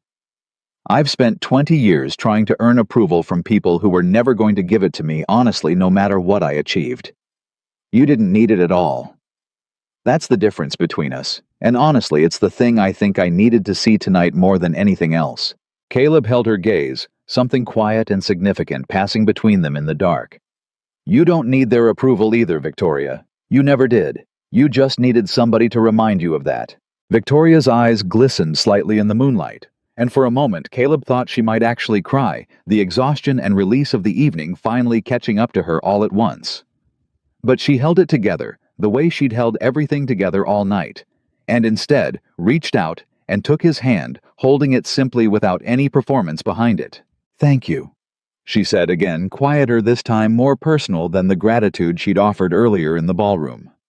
Not for the confrontations, not even for defending me, just for being honest with me from that first phone call to right now. Nobody in my life does that anymore. I forgot what it felt like. You don't have to thank me for being honest, Caleb said. That's just who I am. Doesn't cost me anything extra. It costs some people everything, Victoria said. You'd be surprised how rare it actually is. They stood together in silence for a while, after that the sounds of the reception fading behind them, the cool night air settling around them like something protective, and Caleb found himself unexpectedly in no hurry to break the moment. Can I ask you something? He said eventually. Of course. Are you okay? Really okay, not the version you'd tell a boardroom. Victoria considered the question for a long moment before answering. I think I will be. Tonight was harder than I expected, and easier than I feared somehow at the same time. Watching Evelyn get married, watching her build the life I once thought we'd build together, it hurt more than I expected it to. But it also felt like closing a door I didn't realize I'd left open for 4 years. She looked at him. Having you here made all the difference. Not because you protected me from anything exactly. Because you reminded me what it feels like to stand next to someone who actually sees me instead of what I represent. Caleb nodded slowly, understanding something in that statement that resonated further than he expected it to. I know that feeling, or the absence of it anyway. After Rachel died, most people in my life either treated me like I was made of glass, or disappeared entirely because they didn't know what to say to a single dad who used to be a corpsman. Nobody just stood next to me and let me be whatever I needed to be that day. What did you need? Victoria asked quietly. Some days somebody to just exist beside me without trying to fix anything. Caleb's voice had gone softer now, more open than he usually allowed it to be with anyone outside his family. Grief doesn't need fixing. It just needs company. Victoria's grip on his hand tightened slightly, an unspoken acknowledgement passing between them two people who'd both spent years surrounded by others and still somehow felt alone in the specific particular way that only certain kinds of loss could create. I should probably get back inside, Victoria said eventually, though she made no immediate move to do so. There are still people I should say goodbye to before we leave. Proper etiquette even after everything. Take your time. I'm not going anywhere. She smiled at that something warm and genuine breaking through the exhaustion on her face. I know, she said. That's exactly the thing I keep noticing about you tonight. They returned to the ballroom a few minutes later, and the remaining hour passed more gently than anything that had come before it. A handful of guests approached them, throughout some offering genuine warmth. Others simply curious enough to introduce themselves properly. Now that the earlier drama had settled into something the room had apparently collectively decided to respect, rather than continue attacking. Evelyn found them once more, near the end of the evening, standing slightly apart from the thinning crowd Warren occupied elsewhere with his family for the moment. "I wanted to say goodbye properly," Evelyn said, her earlier sharpness replaced by something quieter, more genuine. "And to apologize again for how tonight went for the both of you. I should have said something when Constance gave that toast. I knew what she was doing, and I let it happen because I didn't want to make a scene on my own wedding day. That was a failure on my part." "You don't owe us an apology," Victoria said, though her voice carried less bitterness than it had earlier in the evening. "I think I do," Evelyn said. "Watching you tonight. Victoria, really watching you, not just glancing at you across a room the way I've done at every event since we split. I saw something I haven't seen from you in years. You looked like yourself. Not the version of yourself you built for board meetings and magazine covers. The version I fell for back before any of this." She gestured vaguely at the ballroom around them. "I don't know what this is between you and Mr. Walker, but whatever it is, it's good for you. I can see that clearly enough." Victoria didn't answer immediately, something complicated moving behind her eyes. "Thank you for saying that. I mean it." Evelyn's gaze shifted to Caleb. "And thank you, Mr. Walker, for standing up to Harrington and Preston tonight. Half this room has wanted to say what you said for years and never had the nerve. You did something most of these people, myself included, have been too cowardly to do." "Wasn't about nerve," Caleb said. "Just seemed like somebody needed to say it out loud." Evelyn studied him for a moment longer, something like genuine respect settling into her expression. "Take care of her," she said quietly, glancing briefly at Victoria before returning her eyes to Caleb. "She's stronger than she lets people see, but everyone needs somebody in their corner who isn't trying to use them for something." "That's the plan," Caleb said simply. Evelyn nodded once, a final quiet acknowledgement passing between the three of them, before she turned and made her way back toward her husband, disappearing into the crowd of guests still lingering at the edges of the reception. Victoria watched her go, something settling in her expression that Caleb hadn't seen from her all night. Not quite peace, but the beginning of something close to it. 4 years, Victoria said quietly. 4 years I've carried around every version of what I imagined she'd say to me if we ever spoke honestly again. And it turns out, the truth was so much simpler than anything I'd built up in my head. "Sometimes it is," Caleb said. "People build entire wars in their minds that the other person never actually intended to fight." Victoria looked at him, something thoughtful in her expression. "You sound like you've thought about that a lot. Rachel used to say something similar, right before she got sick, actually. She said most of the fights we almost had in our marriage happened entirely in my head before I ever said a word out loud to her." Caleb's voice softened with the memory. "She was usually right about things like that." "She sounds like she was a wise woman." "She was. Wiser than me most days." Caleb allowed himself a small, sad smile. "I think about what she'd say about tonight honestly. About all of this. What do you think she'd say?" Caleb considered the question carefully before answering. "I think she'd say I did the right thing standing up for somebody who needed it. She always said dignity mattered more than approval. That standing your ground quietly was worth more than winning loudly." He paused. "I think she'd also probably tease me mercilessly about ending up at a high society wedding in a suit that costs more than our old car." Victoria laughed, soft and genuine, the sound easing something tight in Caleb's chest that he hadn't realized was still there. "I would have liked her, I think." "She would have liked you too," Caleb said, surprising himself slightly with how easily the words came. "She had a talent for seeing past whatever people put on the surface. I think she would have seen exactly what I've started to see tonight." "What's that?" Caleb held her gaze for a long moment, something unspoken passing between them in the quiet space of the winding down ballroom. "That underneath all this," he said, gesturing slightly at the chandeliers, the lingering guests, the enormous weight of the world she inhabited, You're just somebody who's been fighting to be seen for exactly who you are, same as anybody else, same as me. Victoria's breath caught slightly, something vulnerable flickering across her carefully composed features. That's a very perceptive thing to say, she said quietly, echoing her words from earlier on the terrace, for a mechanic. I told you, Caleb said, a small smile tugging at the corner of his mouth. People aren't so different from engines. Sometimes you just need somebody willing to actually look underneath the hood instead of judging the paint job. They stood together in the thinning crowd, the reception finally beginning its natural collapse toward closing guests. Trickling toward the exits in twos and threes, the band packing away instruments, the strings of lights overhead beginning to feel less like spectacle and more like something quietly beautiful. Now that the tension of the evening had finally fully released, Victoria glanced toward the exit, then back at Caleb, something new and tentative in her expression. Walk me out, she asked. Course, Caleb said, offering his arm the same way he had at the beginning of the evening, though everything about the gesture felt different now, less like duty, and more like something neither of them had quite named yet. They made their way toward the entrance together, past the last lingering clusters of guests, past Constance Ashcomb's watchful, unreadable gaze, past Victoria's father, standing stiffly near the exit, with an expression that suggested he had plenty left unsaid, but had chosen for once to hold his tongue. Outside, the night air was cool and quiet. The estate's grand entrance lit softly against the darkness, the black car Victoria had arranged waiting patiently at the curb. Thank you, Victoria said again as they reached the car, her hand still resting lightly on his arm. For everything tonight. I don't think I would have survived it without you standing beside me.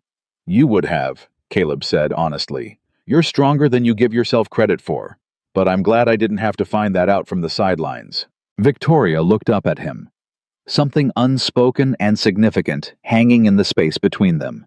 The events of the entire evening, the confrontations, the toasts, the terrace conversation, the strange and unexpected intimacy that had grown between two people who'd started the night as strangers, settling into something neither of them had a name for yet. I know tonight was supposed to be a job, Victoria said quietly. One evening, one transaction done and finished by morning. But I don't think I want it to be that simple anymore. Caleb held her gaze, feeling something shift in his own chest that he hadn't expected to feel walking into this night, something he wasn't sure yet how to define, but wasn't ready to dismiss either. Neither do I, he admitted quietly. The driver opened the car door, and Victoria hesitated for one more moment before stepping toward it, glancing back at Caleb with an expression caught somewhere between gratitude and something far more uncertain, far more fragile, far more real than anything the evening had demanded of either of them until now. Caleb didn't move right away. He stood there on the gravel drive, watching Victoria pause with one hand on the open car door, and something in him, some old instinct that had kept him alive through firefights and funerals alike, told him this was a moment that mattered more than either of them had planned for. Victoria, he said. She turned back. Whatever this is, Caleb said, choosing his words carefully, the way he chose everything. I don't want it to end because the night's over and the driver's waiting. I've got a daughter at home who needs me there in the morning, and you've got a company that probably needs you back at your desk by 7. But I don't want to pretend tonight was just a transaction either. Not after everything that happened in there. Victoria studied him for a long moment. The porch lights of the Ashcombe estate throwing soft gold across her face, stripping away for just a second every trace of the armored CEO who'd walked through those gates 6 hours earlier. Then don't pretend, she said quietly. Ride with me part way. There's a diner about 20 minutes from here that's open all night. I haven't eaten a real meal in about 8 hours, and I don't think either of us is ready to just say goodnight yet. Caleb almost laughed. A CEO wants to go to a diner at 1 in the morning. A CEO wants pancakes. Victoria corrected something lighter, finally breaking through her exhaustion. And honestly, after tonight, I don't think I can stomach one more room with a chandelier in it. Pancakes I can do, Caleb said, and got in the car beside her. The diner was small, fluorescent lit. The kind of place with cracked vinyl booths and a jukebox nobody had used in years, sitting on a stretch of road that felt like it belonged to an entirely different world than the one they'd just left behind. Victoria slid into the booth across from him, still in her black gown, heels abandoned somewhere in the back of the car, looking simultaneously out of place and more comfortable than she had all evening. "This is the first time all night I've felt like I could actually breathe," she admitted, wrapping both hands around a mug of coffee the waitress had poured without asking. "Funny how that works," Caleb said. $400,000 worth of flowers and champagne and a $2 cup of diner coffee is what finally does it. It's not the coffee. Victoria looked at him over the rim of the mug. It's not having to perform for anyone. You don't ask me to be anything in particular. That's rarer than you probably realize. I don't have the energy to ask people to be anything but themselves, Caleb said. Never have. Takes too much effort to keep up a performance, and I've got a daughter who'd see right through it anyway. Victoria smiled, small and tired and real. Tell me about her. Emma, right? Caleb's whole posture shifted at the mention of his daughter, something warm loosening in his chest. She's 8, sharper than me most days. She told me before I left tonight to be brave, but not too brave, and to come home after. He shook his head, still faintly amazed by it. She's the reason I said yes to any of this in the first place. Not the money, not really. The money was just what made it possible to say yes to something I probably would have turned down otherwise. Why would you have turned it down? Because rich strangers asking single dads to escort them to high society weddings usually don't end well for the single dad, Caleb said dryly, and Victoria laughed, surprised. The sound loosening something in her shoulders that had been tight since the ceremony began. Fair point, but... Caleb continued, more serious now. I think some part of me recognized something in your voice on that first phone call. Something underneath the CEO tone. I've heard that same thing in my own voice some mornings right after Rachel died when I was trying to sound like I had it together for Emma's sake, and I absolutely didn't. Victoria's expression softened, something vulnerable moving behind her eyes. You heard that on one phone call. I've had a lot of practice hearing what people don't say out loud, Caleb said. Occupational hazard, I guess. You learn to read what's underneath the words when you've spent years around people who can't afford to say what they're actually feeling. Victoria was quiet for a moment, turning her coffee mug slowly on the table.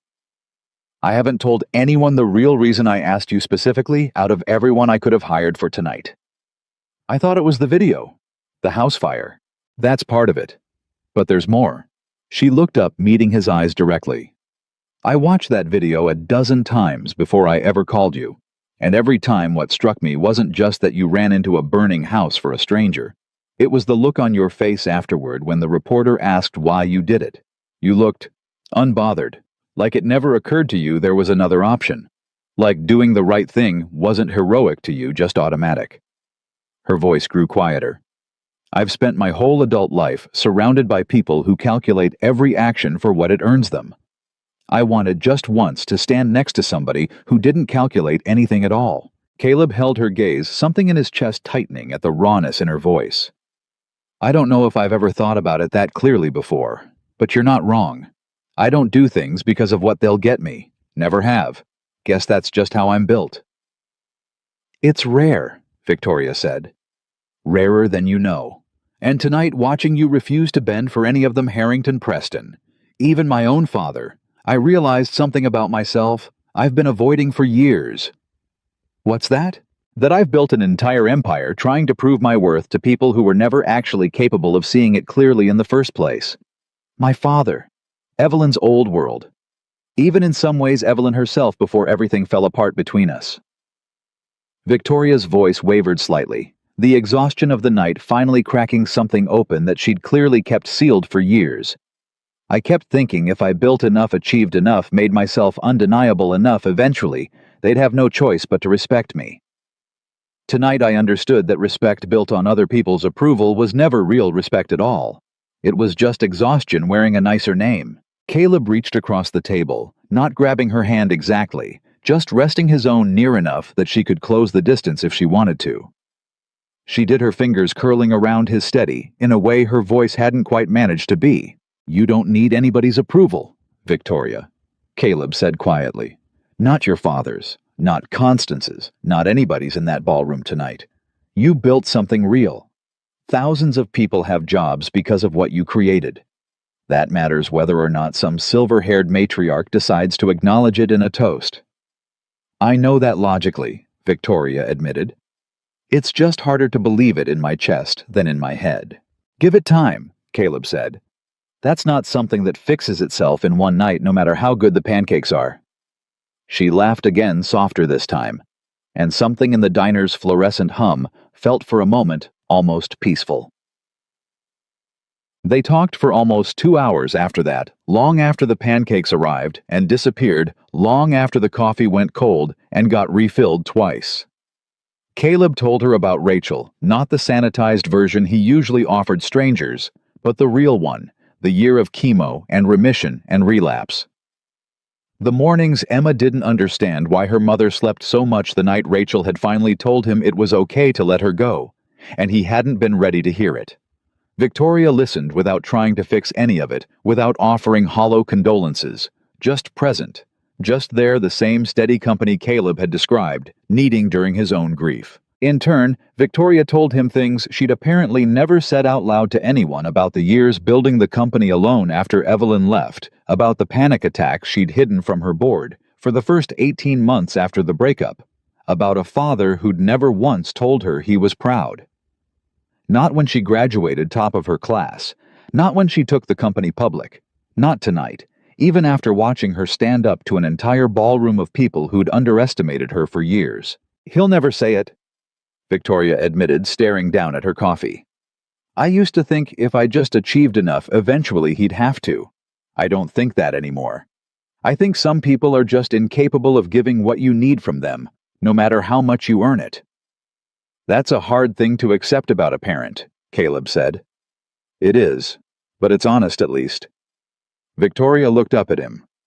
You gave me a lot of honesty tonight, Caleb. I think I owed you some back. By the time they finally left the diner, the sky outside had begun the faintest shift toward gray.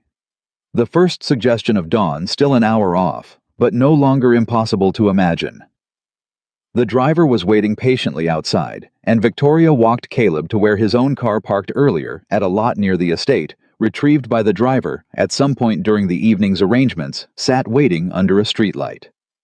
I should let you get home, Victoria said. Emma's expecting you. She is. Caleb hesitated, hand on his car door, unwilling to simply drive off into the last hour of darkness without saying something more definite than the tentative, unfinished conversation they'd been having all night. Victoria? Yeah, I don't do this whatever this is casually. I've got a daughter who's already lost one parent to something neither of us could control. I'm not interested in bringing anybody into her life who isn't serious about staying in it. So if tonight was just gratitude or adrenaline, or the leftover intensity of surviving something hard together, I need you to tell me now before either of us gets in too deep to walk back cleanly. Victoria didn't answer right away, and Caleb respected her enough not to fill the silence, letting her actually think it through, instead of rushing her toward whatever answer might be easiest to give in the moment. I've spent 4 years protecting myself from exactly this kind of vulnerability, she finally said. Building walls high enough that nobody could get close enough to disappoint me the way my father has, the way Evelyn did. Tonight, for the first time since she left, I let somebody see all the parts of me I usually keep locked away. The anger, the exhaustion, the fear that maybe I really don't belong anywhere. And you didn't flinch from any of it. You didn't try to fix me, or manage me, or use any of it against me later. You just stayed. I'm good at staying, Caleb said quietly. Learned it the hard way. I know. Victoria stepped closer, close enough now that Caleb could see the exhaustion and hope tangled together in her expression, the particular vulnerability of someone choosing to risk something after years of protecting herself from exactly this kind of risk. This isn't gratitude, Caleb. I'm not confused about that. This is the first time in longer than I can remember that I've wanted something for myself instead of for what it could prove to somebody else. Caleb held her gaze for a long moment, feeling the weight of the decision in front of both of them. The enormity of what it might mean to let this become something real, instead of a single strange, beautiful night, neither of them would ever fully explain to anyone else. Then let's find out what this is, he said. Slowly. No rush, no performance. Just honestly the way we did tonight. Victoria's smile, when it finally broke fully across her face, was unlike anything Caleb had seen from her all evening, unguarded, uncalculated, entirely her own. I'd like that, she said. The following weeks unfolded slower than either of them expected, and exactly as carefully as Caleb had insisted. Victoria called most evenings, sometimes just to talk about her day. Sometimes to ask almost shyly how Emma's week at school had gone, gradually working her way into the rhythm of Caleb's life, without ever forcing the pace. Caleb, in turn, found himself telling her things he hadn't told anyone since Rachel died. The fear that he wasn't raising Emma right without a mother in the house. The guilt he still carried over surviving deployments that had claimed better men than him. The small private hope he'd almost given up on, that maybe his life wasn't finished being good just because the hardest chapter of it was behind him. 3 weeks after the wedding, Victoria asked carefully if she could meet Emma. Only if you're ready, she said over the phone, her voice unusually uncertain for a woman who ran board meetings without breaking a sweat. I don't want to rush anything that matters this much. She already knows about you, Caleb admitted. Asks about you sometimes. Called you the wedding lady for the first 2 weeks, but I think she's upgraded you to Victoria now, which in Emma speak means you've officially been approved for further consideration. Victoria laughed, the sound warmer now than it had been even on the terrace that first night. High praise, apparently. Highest there is coming from her. They met at a park near Caleb's house on a Saturday afternoon. Nothing formal, nothing performative, just Victoria in jeans. Caleb had never imagined her owning, sitting on a bench, while Emma, cautious at first, sized her up with the same sharp assessment she'd apparently inherited from her father. Are you really a CEO? Emma asked after several minutes of careful observation from a safe distance. I am, Victoria said, matching the child's seriousness without a trace of condescension. Do you have a lot of money? I do. Are you going to make my dad rich? Victoria laughed, caught off guard by the directness. That's not really how it works, sweetheart. But I'm not planning on making him poor either, if that helps. Emma considered this answer with visible satisfaction, apparently deciding it passed whatever internal test she'd been running. Okay, she said, climbing up onto the bench beside Victoria without further hesitation. Do you know how to braid hair? My dad's really bad at it. He always makes it lopsided. I happen to be excellent at braiding hair. Victoria said something soft and unguarded, breaking through her professional composure as she looked at the small, serious face beside her. Want me to show you? Caleb watched from a short distance away, throat tight, as Victoria Langley, CEO of a company worth hundreds of millions of dollars, a woman who commanded boardrooms and had once stared down an entire ballroom full of people who'd doubted her, sat patiently on a park bench, carefully braiding his daughter's hair, with the gentle attentiveness of someone who had never once considered the task beneath her. That evening, after Victoria had gone home, and Emma was getting ready for bed, his daughter looked up at him with the particular seriousness she reserved for important pronouncements. I like her dad. Yeah. She's not fake nice like some grown-ups are. She actually listens when I talk.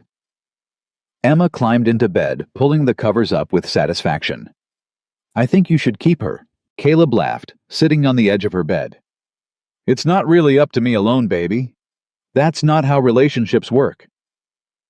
I know that, Emma said with the exaggerated patience of a child explaining something obvious to a slow adult. I just mean, don't mess it up. You're not always great at people stuff. You're great at fixing cars and being brave, but people stuff, that's not really your strong suit. Thanks for the vote of confidence. You're welcome, Emma said, entirely sincere, already drifting toward sleep. Good night, Dad. I'm glad you were brave at the wedding. Caleb sat there in the quiet dark of his daughter's room for a long time after her breathing evened out, thinking about everything the last month had brought into both their lives. The strange phone call, the reluctant agreement, the ballroom full of people who'd tried and failed to make him feel small, and now unexpectedly gently. Something that looked a lot like the beginning of a life he hadn't let himself imagine was still possible. 2 months after the wedding, Victoria invited Caleb to Langley Dynamics headquarters for the first time, not as a guest at some formal event, but simply to see the company she'd built, the empire that had cost her so much, and given her so much in equal complicated measure. She walked him through the floors personally, introducing him to employees not as my guest, the way she had at the wedding, but simply as Caleb, without qualification, without armor. This is where it started. She told him, standing in a modest office on a lower floor that had clearly been preserved rather than renovated, the original space from the company's earliest, leanest days. I kept this room exactly as it was. Reminds me where I came from whenever the higher floors start feeling like they belong to someone else. Caleb looked around the small space, a single desk, an old filing cabinet, a window with a view of nothing particularly impressive. This is the room Evelyn worked 2 jobs to help you afford. It is. Victoria's voice carried the weight of the memory without collapsing under it. I used to come down here sometimes in the years after she left, just to remember that I built something real no matter how it ended between us. It helped some days. Other days, it just reminded me of everything I'd lost building it. And now, Victoria turned to look at him. Something steady and certain in her expression that hadn't been there the night of the wedding, hadn't fully been there even in the weeks since. Now it just reminds me where I started, not where I'm stuck. There's a difference, and I don't think I understood that difference until you helped me see it. Caleb reached for her hand, and she let him take it. The gesture easy now, familiar in a way it hadn't been on that terrace 2 months earlier. You built this, he said, all of it. Nobody can take that away from you, not your father, not Constance Ashcombe, not anybody in that ballroom who ever doubted you belonged in a room like this one.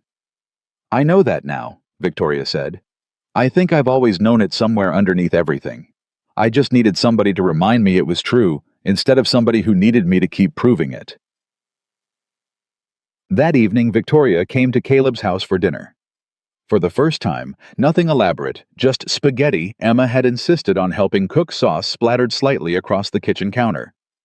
The 3 of them crowded around a small table that had for the last 4 years felt too big for just 2 people. This is way better than the wedding food, Emma announced, twirling pasta onto her fork with the confidence of a food critic. That stuff looked fancy, but I bet it didn't taste this good. You're probably right, Victoria said, smiling at the child across from her. Fancy doesn't always mean better. That's what Dad says about everything, Emma said. He says people who need fancy things to feel important usually don't feel very important on the inside. Victoria glanced at Caleb, something warm and amused passing between them. Your dad's a smart man. He's okay, Emma said, entirely deadpan, and Caleb nearly choked on his own pasta laughing. Later, after Emma had gone to bed and the kitchen had been cleaned, Caleb and Victoria sat together on the small back porch, the same kind of quiet settling between them that had first found them on the Ashcombe Terrace months earlier. Except now, it carried none of the uncertainty, none of the fragile newness of that first night. I keep thinking about something Constance said to me at the wedding, Victoria admitted, looking out at the dark yard. She said this world doesn't forgive easily, and it doesn't forget quickly, that tonight would follow both of us one way or another. Has it? In some ways. There are still whispers, still people who bring it up at events, curious about the mechanic who stood up to Preston and Harrington in front of half the state's elite. Victoria's voice carried no bitterness now, just quiet reflection. But I think what follows us matters less than what we actually built out of that night. Constance was right that the world doesn't forget. She just didn't understand that not everything worth remembering is something to be afraid of. Caleb reached over and took her hand, the gesture as natural now as breathing. What do you think they remember when they talk about that night? Victoria considered the question seriously. I think they remember watching someone stand up for himself and for someone else without needing anyone's permission to do it. I think whether they'd admit it out loud or not, most of that room walked away, wishing they had a fraction of that same courage. She turned to look at him. I think they remember watching me become someone I'd forgotten how to be, someone who didn't need their approval to know her own worth. And what do you think now, looking back? Victoria was quiet for a long moment, watching the stars beginning to emerge over the modest backyard, so different from the manicured grounds of the Ashcombe estate, and somehow, in this quiet moment, infinitely more valuable to her than anything that world had ever offered. I think that was the night I stopped performing for a life I didn't actually want. she said finally. "And started building one, I did." Caleb pulled her closer, and for a long while, neither of them said anything else. The silence between them, comfortable now, earned through months of honesty, neither had expected to find in a stranger's phone call, 9 days before a wedding, that was never really about a wedding at all. Because in the end, that night hadn't been about proving anything to Evelyn Whitmore, or to Constance Ashcomb's carefully weaponized toasts, or to a father who would likely never offer the approval Victoria had spent decades chasing. It had never really been about the 400 guests in their expensive suits, or the chandeliers, or the old money trying to remind two people from different worlds exactly where they supposedly belonged. It had been about a single father who walked into a room full of strangers and refused to let anyone decide his worth for him, and a woman who watched that quiet, unshakable dignity and finally remembered how to reclaim her own. Two people who had both spent years being underestimated by worlds that mistook their steadiness for weakness, finding in each other something neither had realized. They were still capable of believing in genuine respect, unhurried honesty, and the simple, powerful truth that real strength never needs an audience to prove it's real. And somewhere in that quiet backyard, far from any ballroom, any chandelier, any watching crowd, Victoria Langley finally understood what she had been searching for her entire life without knowing its name. Not power, not legacy, not approval from people who would never truly give it, but a steady hand beside her own, and the unshakable certainty that she had at last found exactly where she belonged.